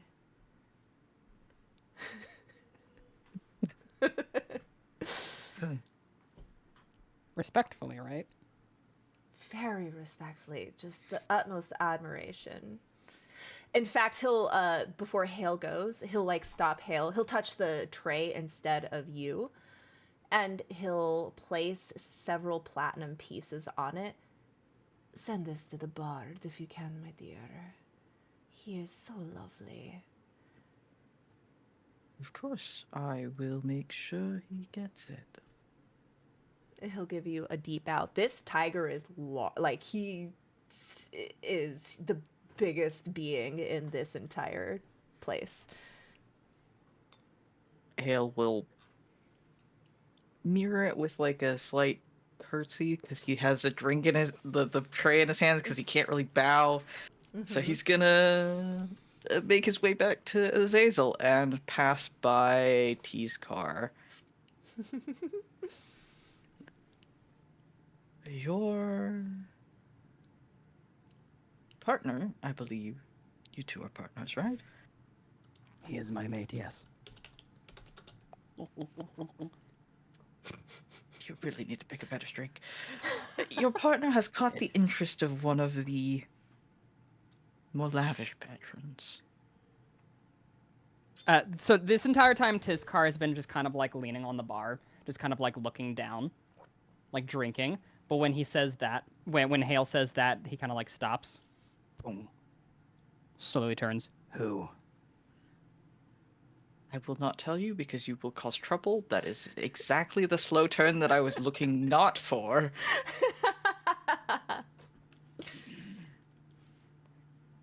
But if there is trouble, you will tell. Of course. I have to watch out for all the girls. Rowan is not a girl. He's one of the girls, just like I'm one of the girls now. Ah, I'm sorry, I did not know. Also, I do not understand what is wrong with my drink. It is good. He just, like, downs the entire thing. It is strong. Azazel from way across the way just goes... It was the cheapest thing. Never mind. And then Everything. Hale will.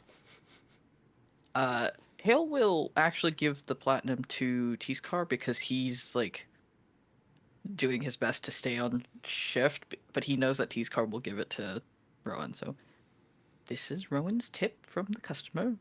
Make sure he gets it. It is 3 platinum, which is exorbitant. Like you, Tiskar, Yes. you've been seeing the kinds of tips he usually gets. Usually coppers and silvers. Once in a while, it's a gold. Can I perception just across the room to see if this particular tiger catches my eye? Roll perception. There are a lot of interesting characters in here. So as Tizkar, like, sees the platinum pieces, he just kind of, like, turns and looks over Hale at the crowd. That's... okay. I will say you see the nice table. Like, it's pretty clear. You put 2 and 2 together. 3 platinum. Expensive table over there who is getting the most attention from the workers. And it's a pretty big entourage, but in the center of it all is a lavishly dressed anthropomorphic tiger sitting up there, rings on all his fingers, jewelry. You're pretty sure he's wearing a grill. Just smiling and gazing right at Rowan. This tiger is bigger than you. Oh, I don't care. You don't care. It's you're used to being Tiskar is used to being one of the larger creatures in the room. You just notice that this is a large being. Tiskar, if you misbehave, if you even make a motion towards that table, I will get the bouncer to throw you out immediately. I only expect you to do the same for him. Of course. All customers are the same. And with that, he kind of like takes the platinum, and then like makes a motion towards Hale with the ale and says, "And one more." Fine. All right. Wait, who was our bouncer? He was the halfling. What was his name? That depends.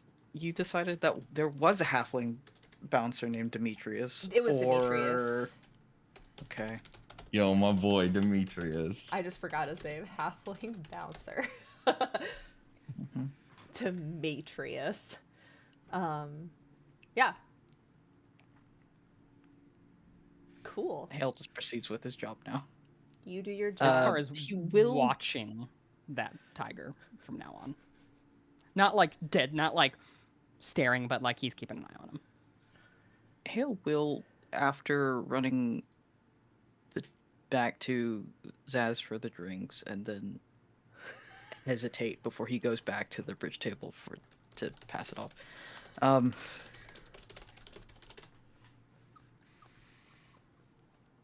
Sorry. Sorry. Yes.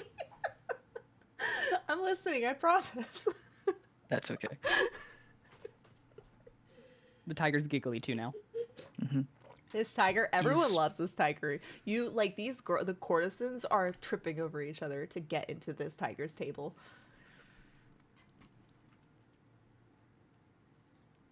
Go ahead. Zaz, do you think Mother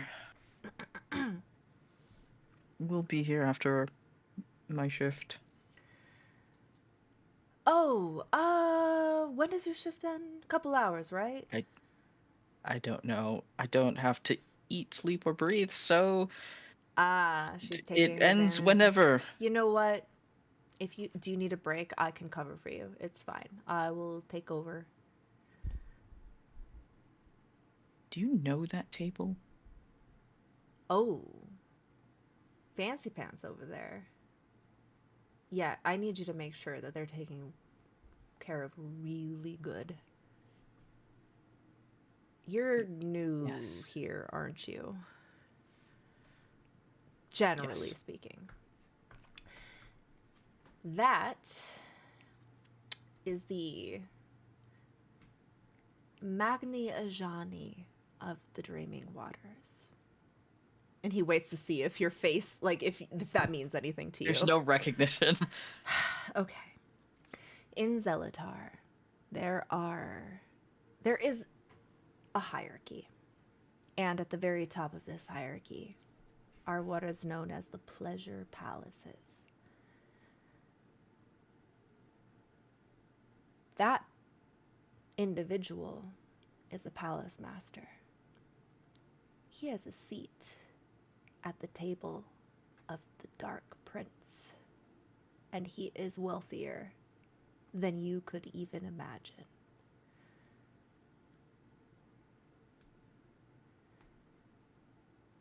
Someone not to offend, then. I understand. Please do not offend them. It is a great honor that they are at our establishment, and it seems like he is quite charming. He has been paying our girls 10 times the customary tips. I know he is here to watch some fights down at the pit, but as long as he is here, he is to be treated as royalty because, to be frank, he is greater than royalty. Am I required to wait on him? Well, it's not part of my job as the barback. Oh, I see. No. If you do not want to entertain him, you are not obligated to. Mother would not expect that of you. Would you make a lot of money if you did? And he invited you? Yeah. If he invites me, I would go. But no, you are not forced to. Absolutely not. And I don't think the esteemed Magni would ask that of you. He seems to prefer his courtesans willing. He asked for my company just at the table. He seemed to have picked up that I am bony. Not. Yes! You're so wonderful, Zaz. I'm so glad that your sense of humor is still intact. Gee, thanks. Now, look, if you want to make extra money and make those tips, sit with him, humor him, listen to his stories, laugh at his jokes. But you don't have to. You're not forced to. Just know that every courtesan in this establishment would kill each other for the opportunity.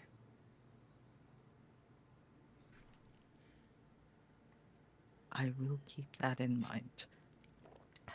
I do wish to speak with Mother, so if you would not mind if I took my break right now. I will cover your shift. But please hurry, this place is getting so busy.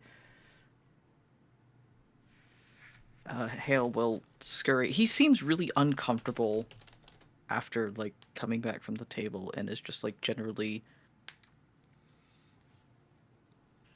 It doesn't work because he's all bones, but he's, like, not comfortable in his skin at the moment. He's not comfortable in his bones. Yeah. I feel it in my bones. Yeah. Gabriel is like, all 9 courtesans. Those were just the ones I drew. There's like 70. Yeah. This is a fully packed establishment. Sorry. Okay. You make your way up to Mother's office. Go ahead. What do you do?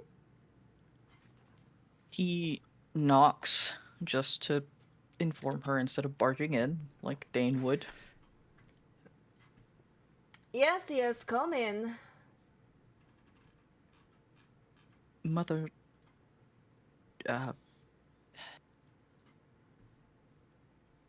do you have a moment?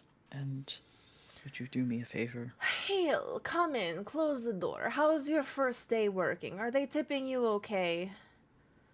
They're tipping me wonderfully. That is good.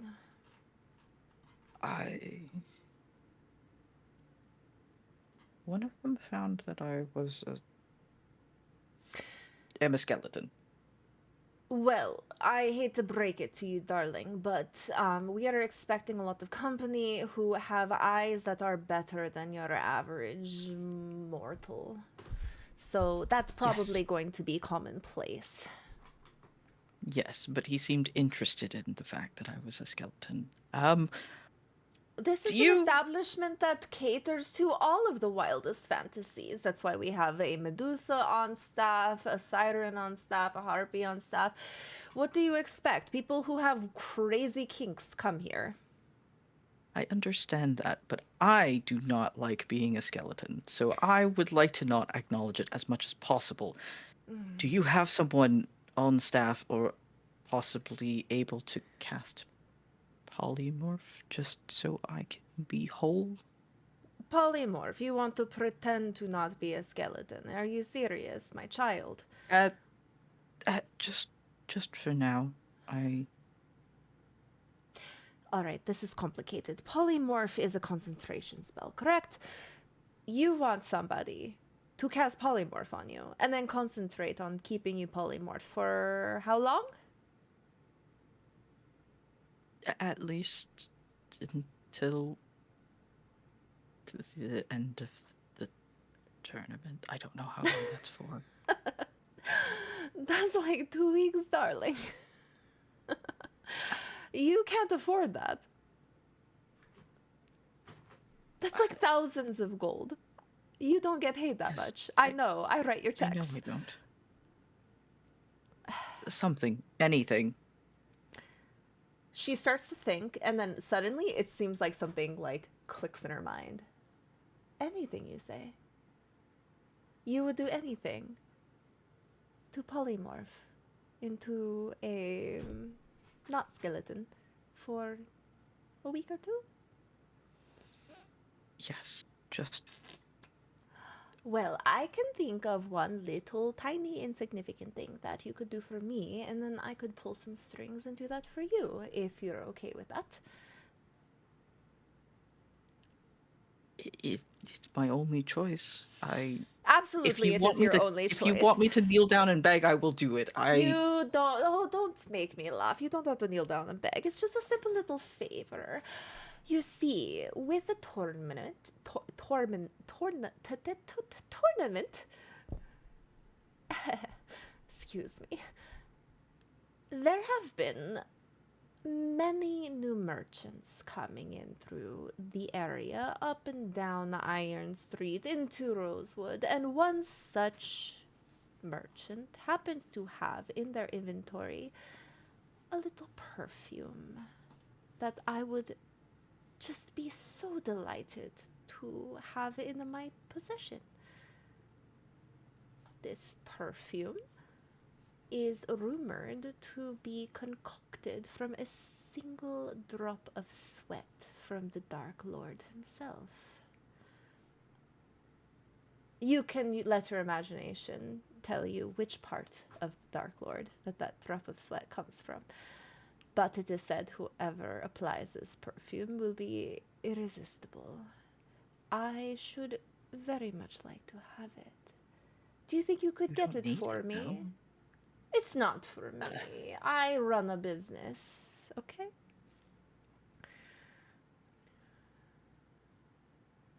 What?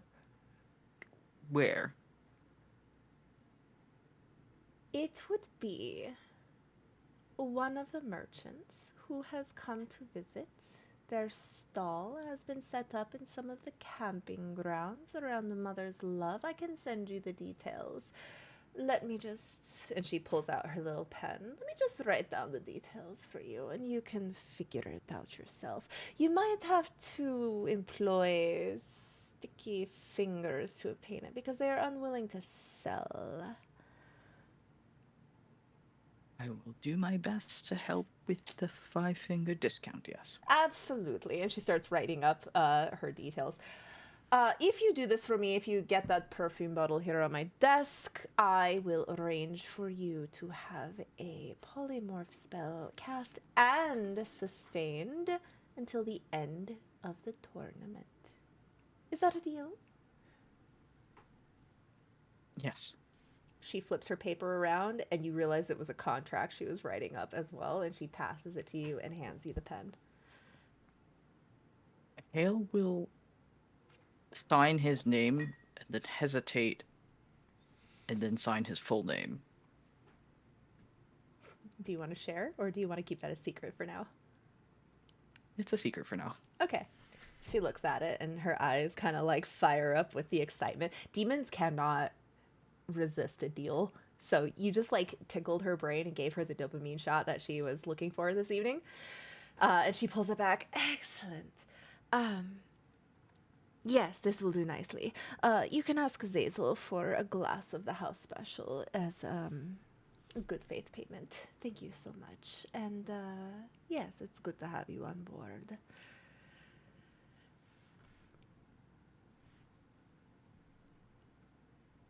I suppose I should thank you after. Whenever you like. And Hale. Okay. Hale will lower his head and bow and then come back out. Okay. Now here's what's going on.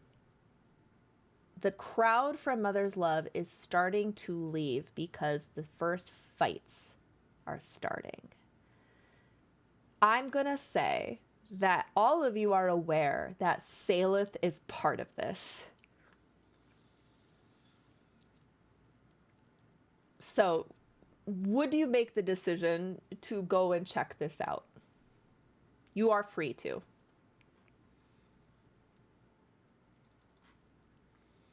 Hale would go very briefly to like see Salith before her fight, and then I think Meg would go to the fight and she would ask Hale, like, will you come with me? My favorite girlie is gonna go fight.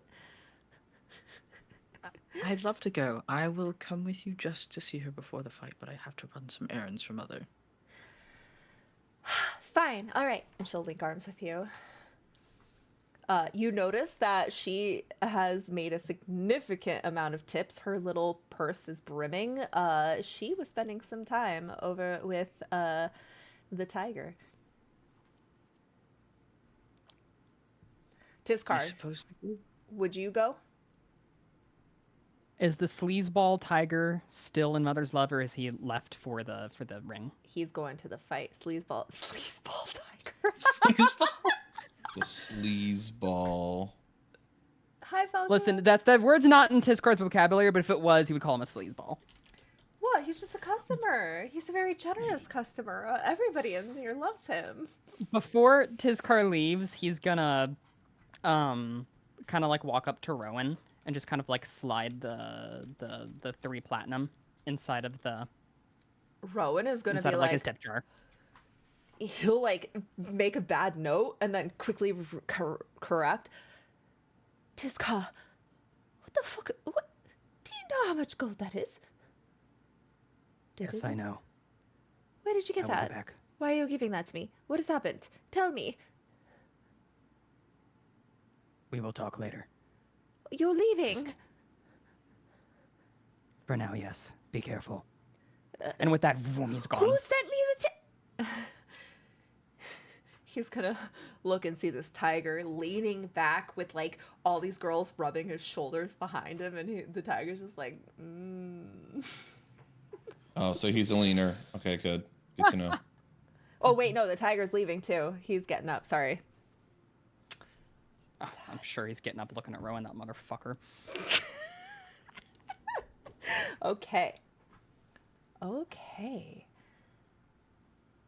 You all start walking towards the pillar. The lights have been dimmed. The place is packed.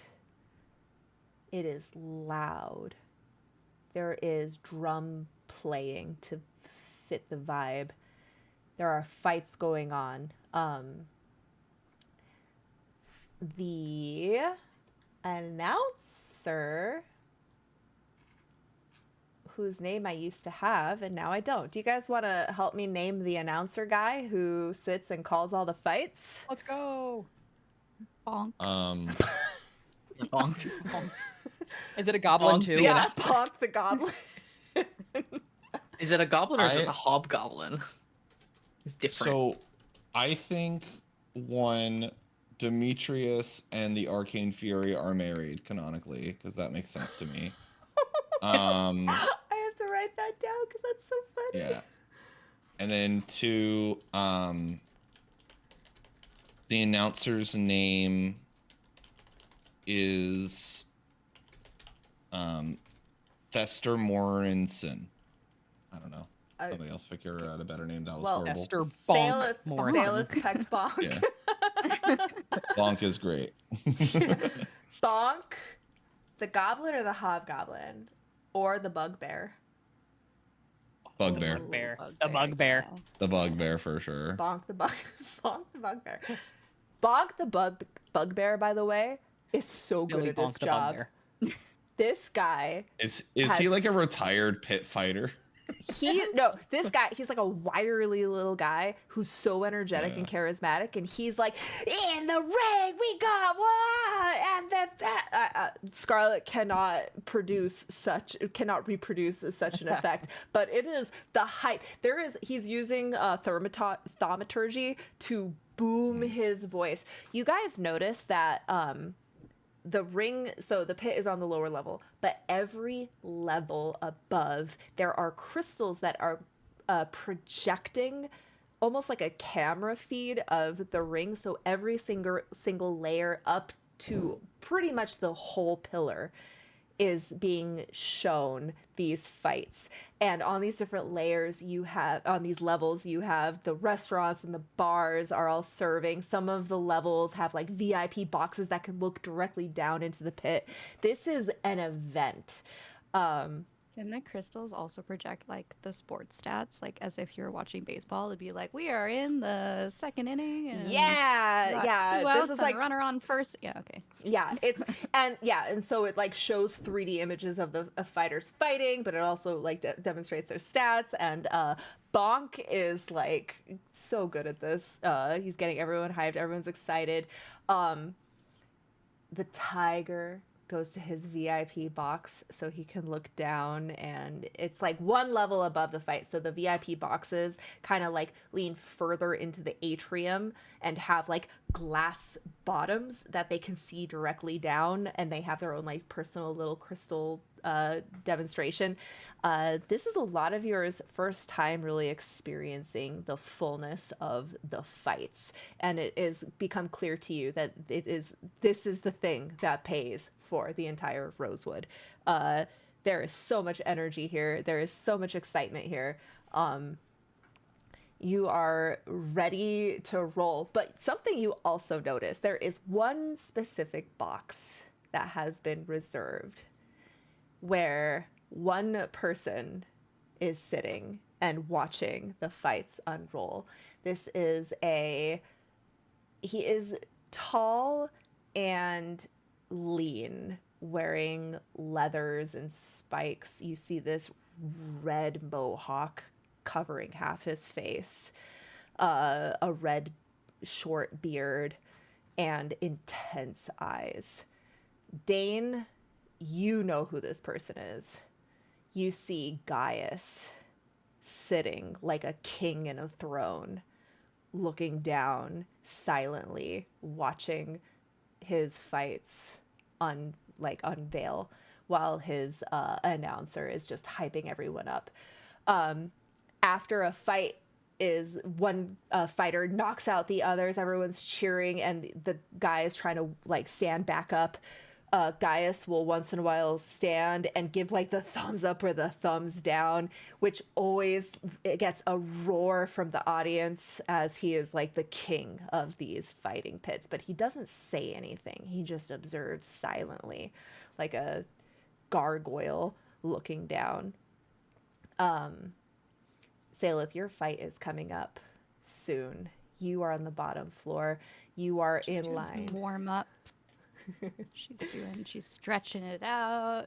She's doing a little bit of Sakina cardio. is yapping in your ear. She's putting a little mouth guard in your mouth. And she's like, remember, you're going to have disadvantage if you try to cast your spells, but you're not like cast them if you have to, but don't forget that shield I taught you. Hale, Meg is pulling you in to like look down. She's like excited. You could tell that she really enjoys like observing this and watching this. And you do notice that the tiger is already here in his seat watching. He is being attended to by a host of succubus. You notice a Lamia, a Lamia is like a centaur woman, except instead of a horse body, it's a lion's body. A lion or a snake? A lion. We're going with 5e, not 3e. Okay. Look, this is something I struggled with for weeks. I wasn't sure what I should do. I'm going to say Lamias can be both. Snake and lion. There's 2 types. This is the lion type. Yeah, Google 5e Lamia. Oh, what the heck? Yeah. Sorry. What is this? Sorry, this bothers me. I have never heard it described as a... Okay. You know what? There is a lion Lamia and a snake Lamia. Bam. Fixed. Okay. Okay. Interesting. Got it. Tizkar, did you go with Hale or did you go by yourself? No, he went by himself. I like to think that like directly across from where Dane is sitting is like the VIP booth. So Dane is just kind of like sitting there, and suddenly like Tizkar just suddenly like appears behind him. Dane. And just kind of Tizkar like sits appears down and behind is you. like leaning over him, seeming like staring just kind of like past him. You notice that most of the spectator seating is to look down into the pit. Most of the like the ground level is like more reserved for the fighters and their not audience members, but like people who are part of the fighting and their trainers. Tizkar, glad you're here. So am I. He points, he kind of gestures towards the VIP booth, and he says, "Who is the lion?" That man. The tiger? The tiger? Wait, fuck! I'm thinking I Lamia. love it. Girl, I then love got that you it. said lion. No, do not change that line. That It's is the so lion. funny. That's Dane so is good. so confused. He's like, what? Well, okay, so this is really funny I because... don't hold think on, Dane pause, is actually pause. confused, though. You're not confused because actually, and I have it right here, one of the gladiators is named Tiberius the Lion. And so you might think that that's who he's talking about. Honestly, I think Dane figures that out that like Tizkar doesn't know what a tiger is and just said lion. Like, I love that that's the joke. But I think Dane just like rolls with the punch and he just goes, That man, I hear, is not to be messed with. I do not like him. There is something off. But you noticed by now, anybody who you were not supposed to be touching is off. I will not touch him, so long as he does not touch us.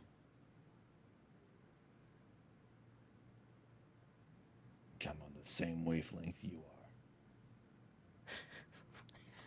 There's like a moment of like silence. And then Tizkar actually kind of like takes like a hand and kind of like slaps Dane on the shoulder and says, "Good." Or like kind of like thunk, like hand on the shoulder kind of thing of like, yeah, good. Dane definitely recoils at that. But go ahead. Come on, you guys are supposed to be bonding. I'm trying so hard. Just kidding. Okay. Wait, you just put your hand on your shoulder and that's it? Yeah, and just hand on the shoulder. Good. That's it. Yeah. Dane like recoils and just goes, You should find your seat, Tisgar. As I'm concerned, this is my seat now. We are both standing. He looks behind him and he says, "Ah, we are quite high up off the ground." And then he leaves to go find a seat.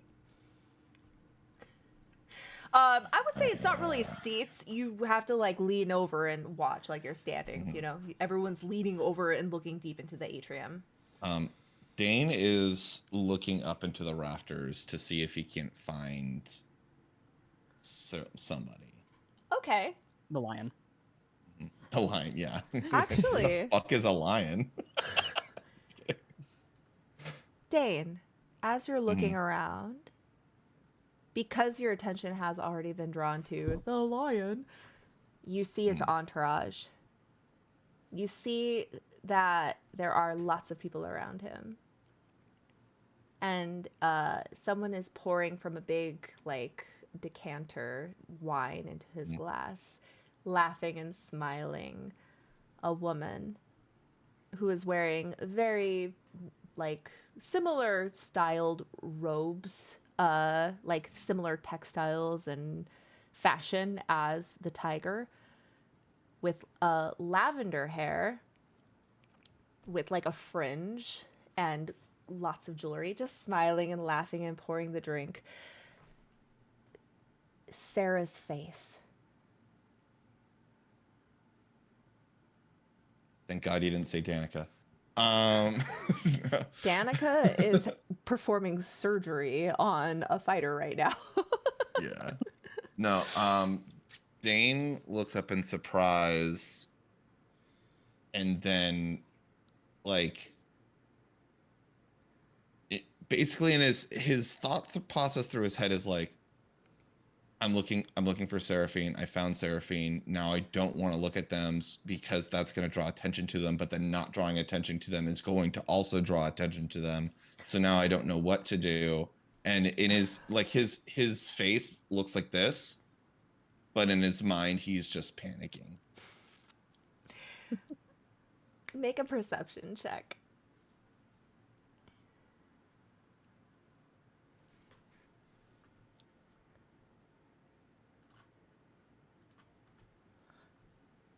Okay. 12.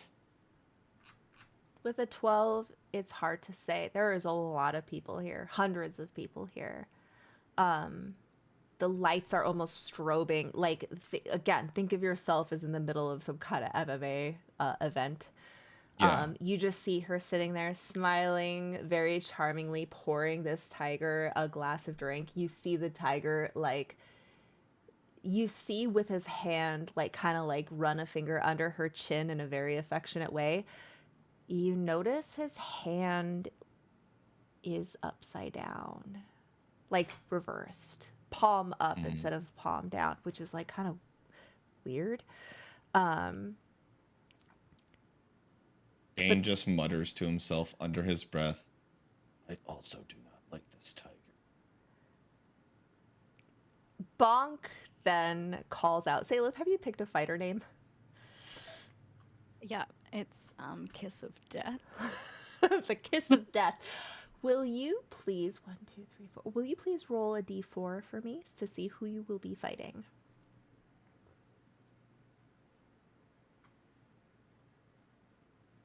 A 3. A 3. All right, let me look at who the fuck And the you're game is fighting. paused, by the way, Oh, if that matters. Let me unpause it real fast. I think it's like that by...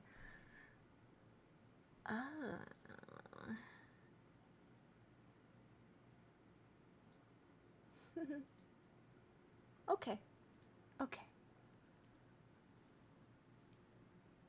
Bonk calls out your card, Kiss of Death. You are led by Sakina to your corner. she's trying to give you a pep talk, but it is kind of like overstimulating. There's like it's so loud. There's so many people watching. What are you wearing right now? How do you appear? She's wearing like fighting leathers, like black tight fighting leathers, and her hair is in. She's got like fighter's braids, but like half, like just so the bangs are out of her face, but then the rest of her hair is down. Like a short. French or Dutch braid to like get him out of your face. But like a couple. Yeah. Like.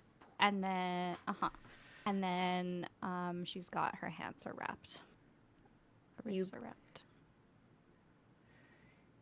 You enter the stage.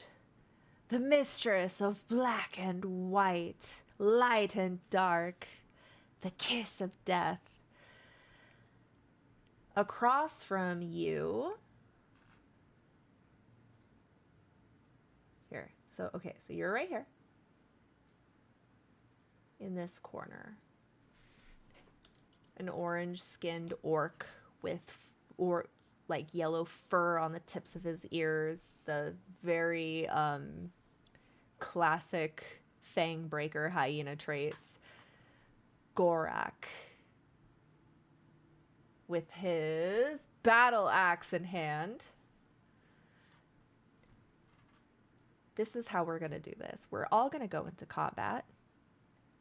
Salith, all you have to worry about is Gorak.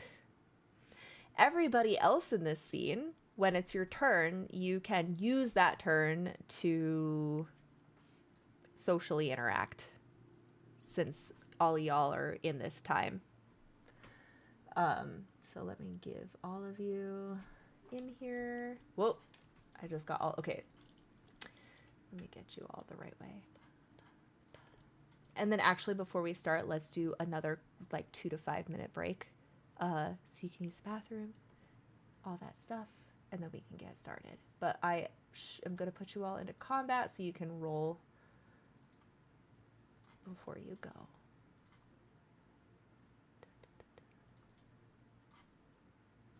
Okay, BRB everyone.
I chat.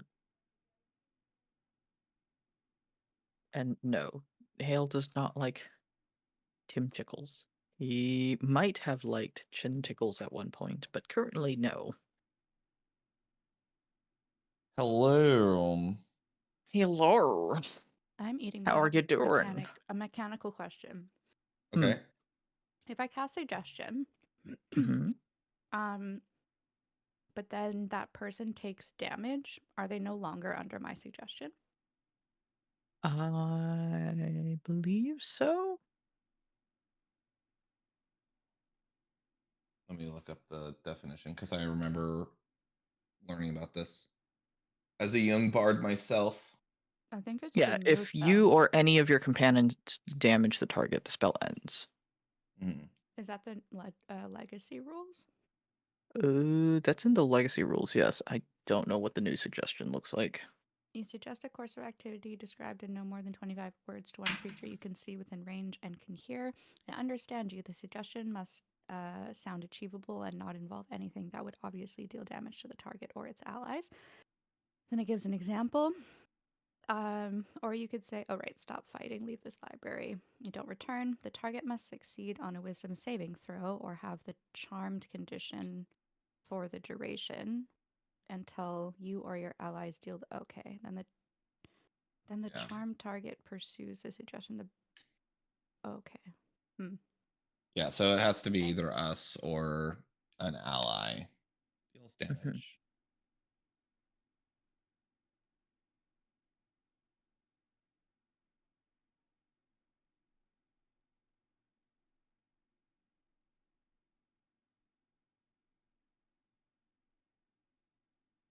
But yeah, you could tell him to give up. Yeah. Yeah. I could cast command and tell him and just say forfeit. Yeah. Sales would be so mad at you. Imagine. Dane just decides to White Knight Saleth as soon as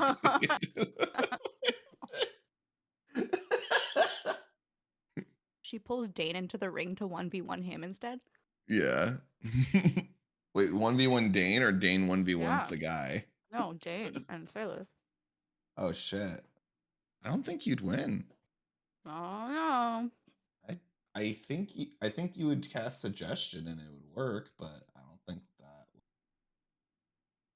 think you'd win. I also have to roll initiative. I'm last. All right, good to know.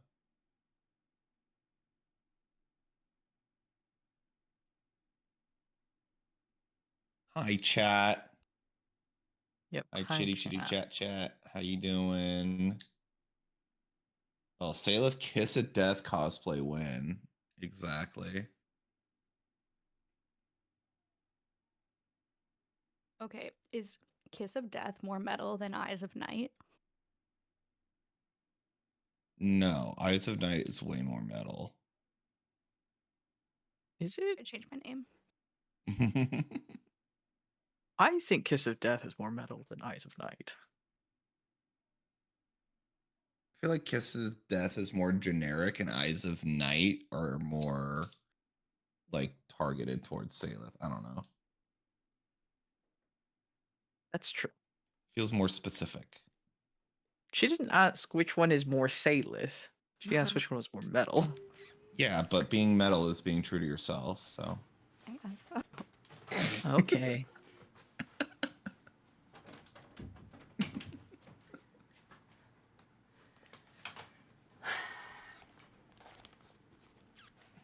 Yes, we have a very important question, actually. Yeah?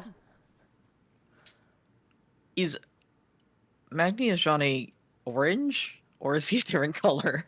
He's an orange and black striped tiger. He looks like Tony the tiger. He looks like Tony the tiger with the fanciest robes, with rings across his backwards hands. Maiken, thank you so much for the 5 gifted subs. Everyone wants to know what Saleth Kiss of Death looks like. Fan art coming soon. Yeah. All right. Is everyone back? Why is Tizcar Actor 6? Because when we switched Actor character 6. sheets, it took to the wrong token, but I think I fixed it. So next time we roll initiative, it should be fixed. Okay. Actor 6. You see this fight. I like how Salith and Gorak are the last people in the initiative. Salith. Round 1. You see, or Tizcar, you see Dane glaring over at the Tiger's party. You don't have any context with the purple-haired woman, but you see that he's looking up there kind of menacingly. Do you respond to this, or do you just, if you have nothing to say on your turn, that's fine. We'll skip ahead. I just want to make sure everyone is like, so this isn't just all of you watching two people fight. I am glad we are on the same page.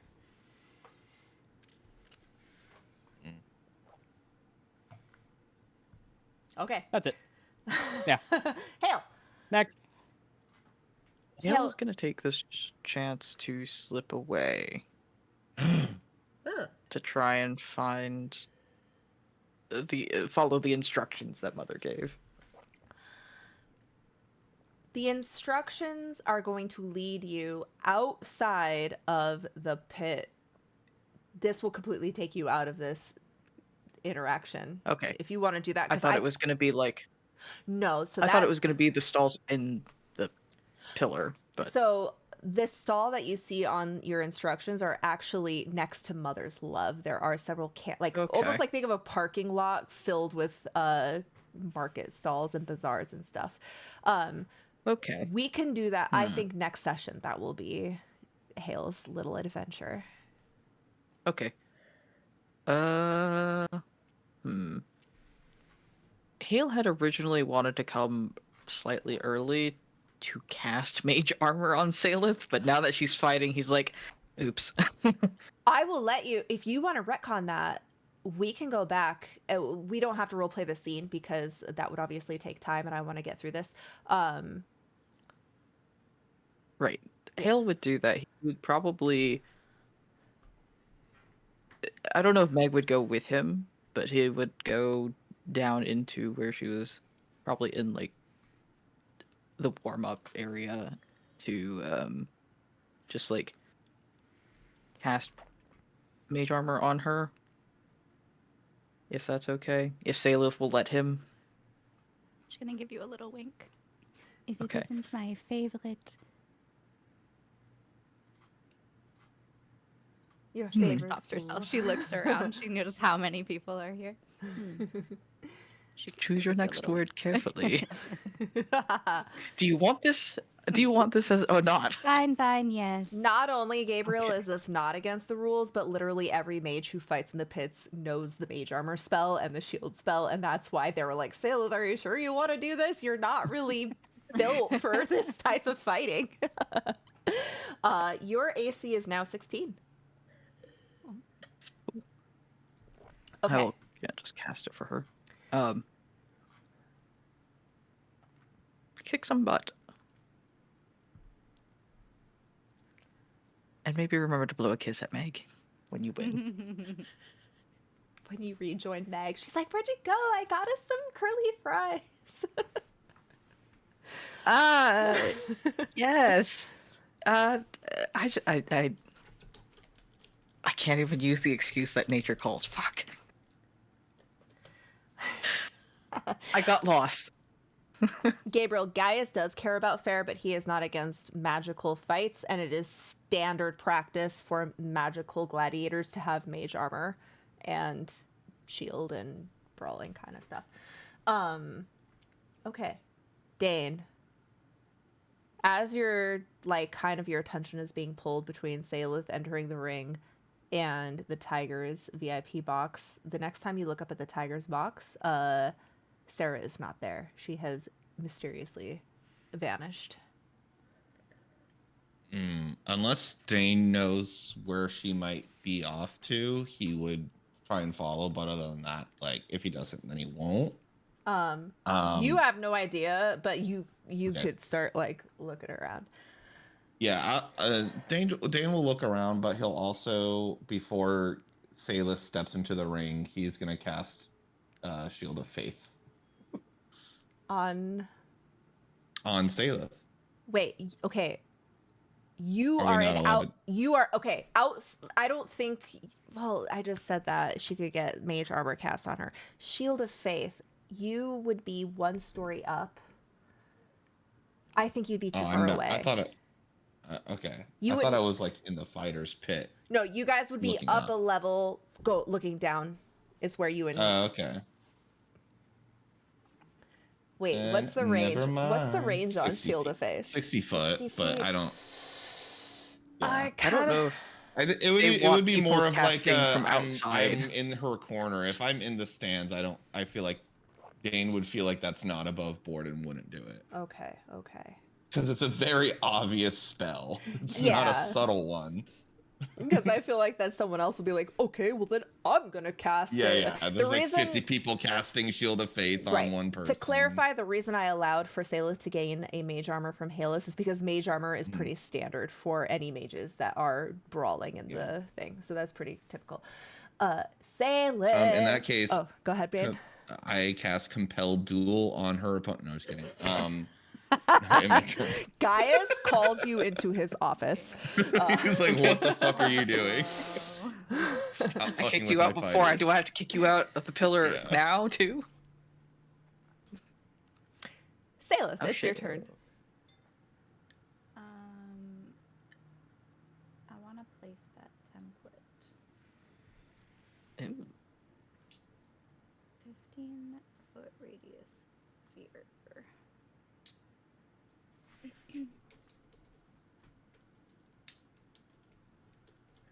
We've all come to see this fight. Salith, no, you haven't. I cast darkness. You hear an eruption of boo. Yeah. Do they not have like 15 feet? What's the problem here? There we go. Yeah. I got it. Okay. Oops. Okay. Ooh. Here, let me fix this so people can see what's going on.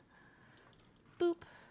Imagine this whole thing packed. I like threw a bunch of like NPCs here to try to make the mood.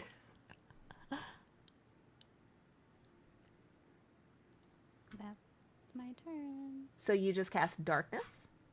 Yep. Okay. I think I can do something with this really quick.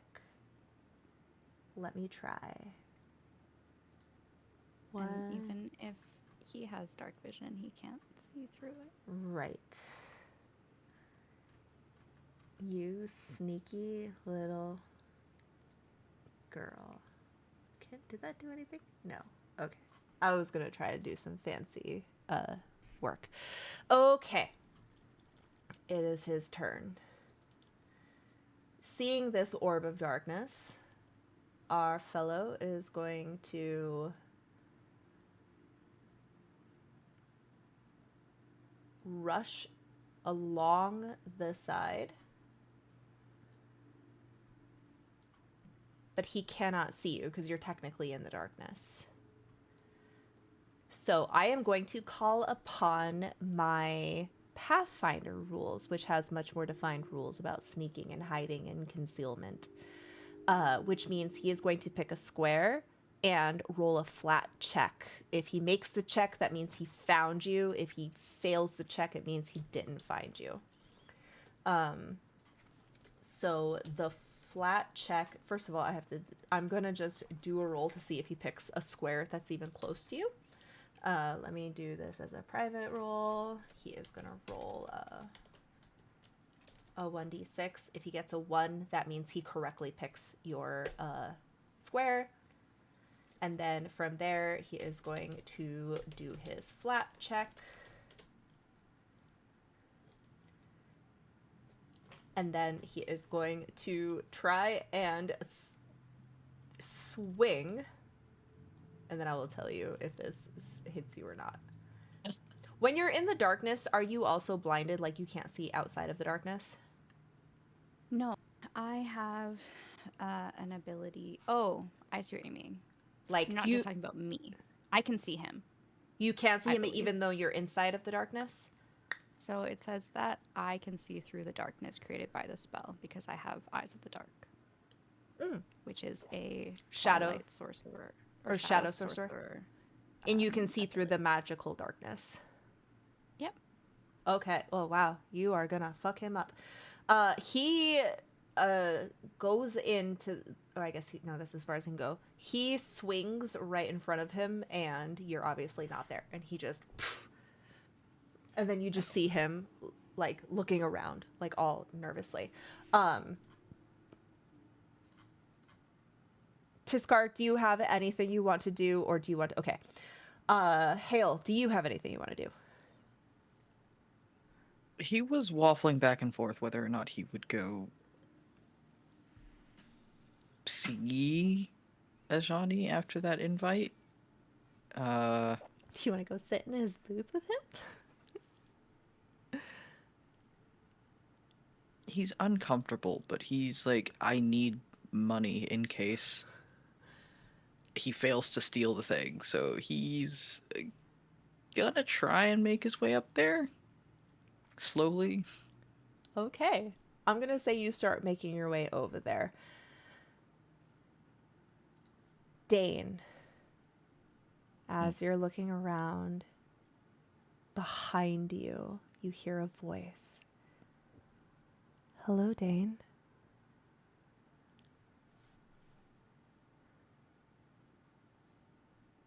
Here is not a good place.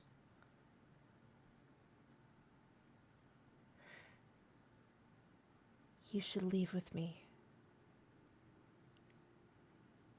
After the tournament, Danica and you, let's get out of here. I have a new job. It's far away. We will be taken care of. Dane turns around and looks. It's her face. She's wearing a purple wig. She is finely dressed. You can tell that she doesn't want Gaius to know she's here. Mm-hmm. And she looks. She looks at. When you turn and look at her, you could almost see like her breath being taken away, as she has longed to see you up close, but she's holding back, like she's like resisting the urge to just fall into you. Dane is like leering, and then his eyes grow soft as he sees her. And he goes, I've seen your new job. It's not what you think, but I can't explain. Understand the position you are in. So please understand mine. and he turns back around.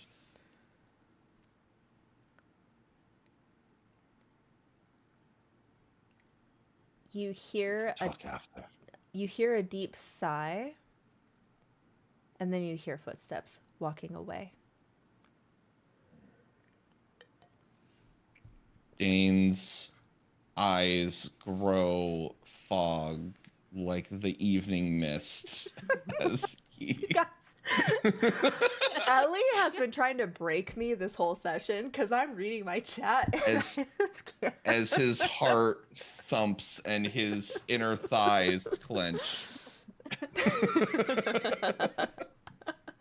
Okay, Saleth, you're in the dark. Your opponent, yes, and I like the idea that the crystals can see through the darkness because the crowd would be so furious if they couldn't see. Yeah, I know. The boo. Everyone's just booing and the yelling. Okay. She is going to cast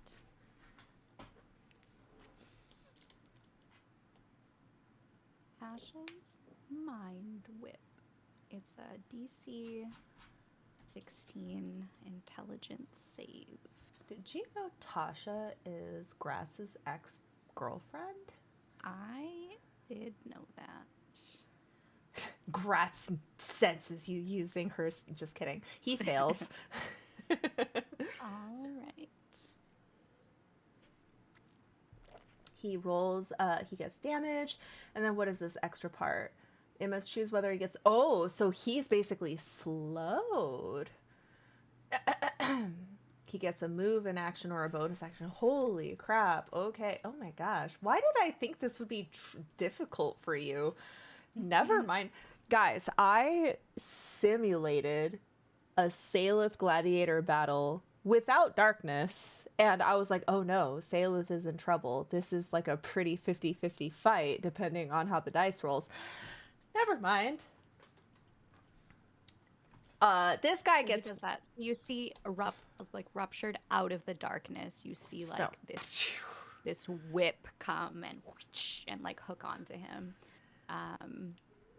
And yeah, he's gonna take some psychic damage. He takes a shit ton of psychic damage. He is going to follow the direction of that whip. 1, 2, 3. You feel him kind of bump into you as he has found you, but he can't take any actions because you have successfully whipped him, so he can only move. That's his turn. Tizkar, as you watch this fight unfold, do you have anything to do? You noticed Dane talking, but you didn't notice who he was talking to. So you kind of are like, No. Okay. Hale, you approach the box of the tiger, Magni Ajara of the Dreaming Water. You kind of stand there a little awkwardly. It's really like, how do you present yourself? You feel like bottle girls are like walking back and forth, like down into the booth and then back up. And then Ajani locks eyes with you. My new little secret. Come, sit with me, enjoy. Sasha, pour us a drink. Dane, you see Sarah come up and pour drinks. Please, sit. Have you come to enjoy the fights? I have come to enjoy your company. That is what I like to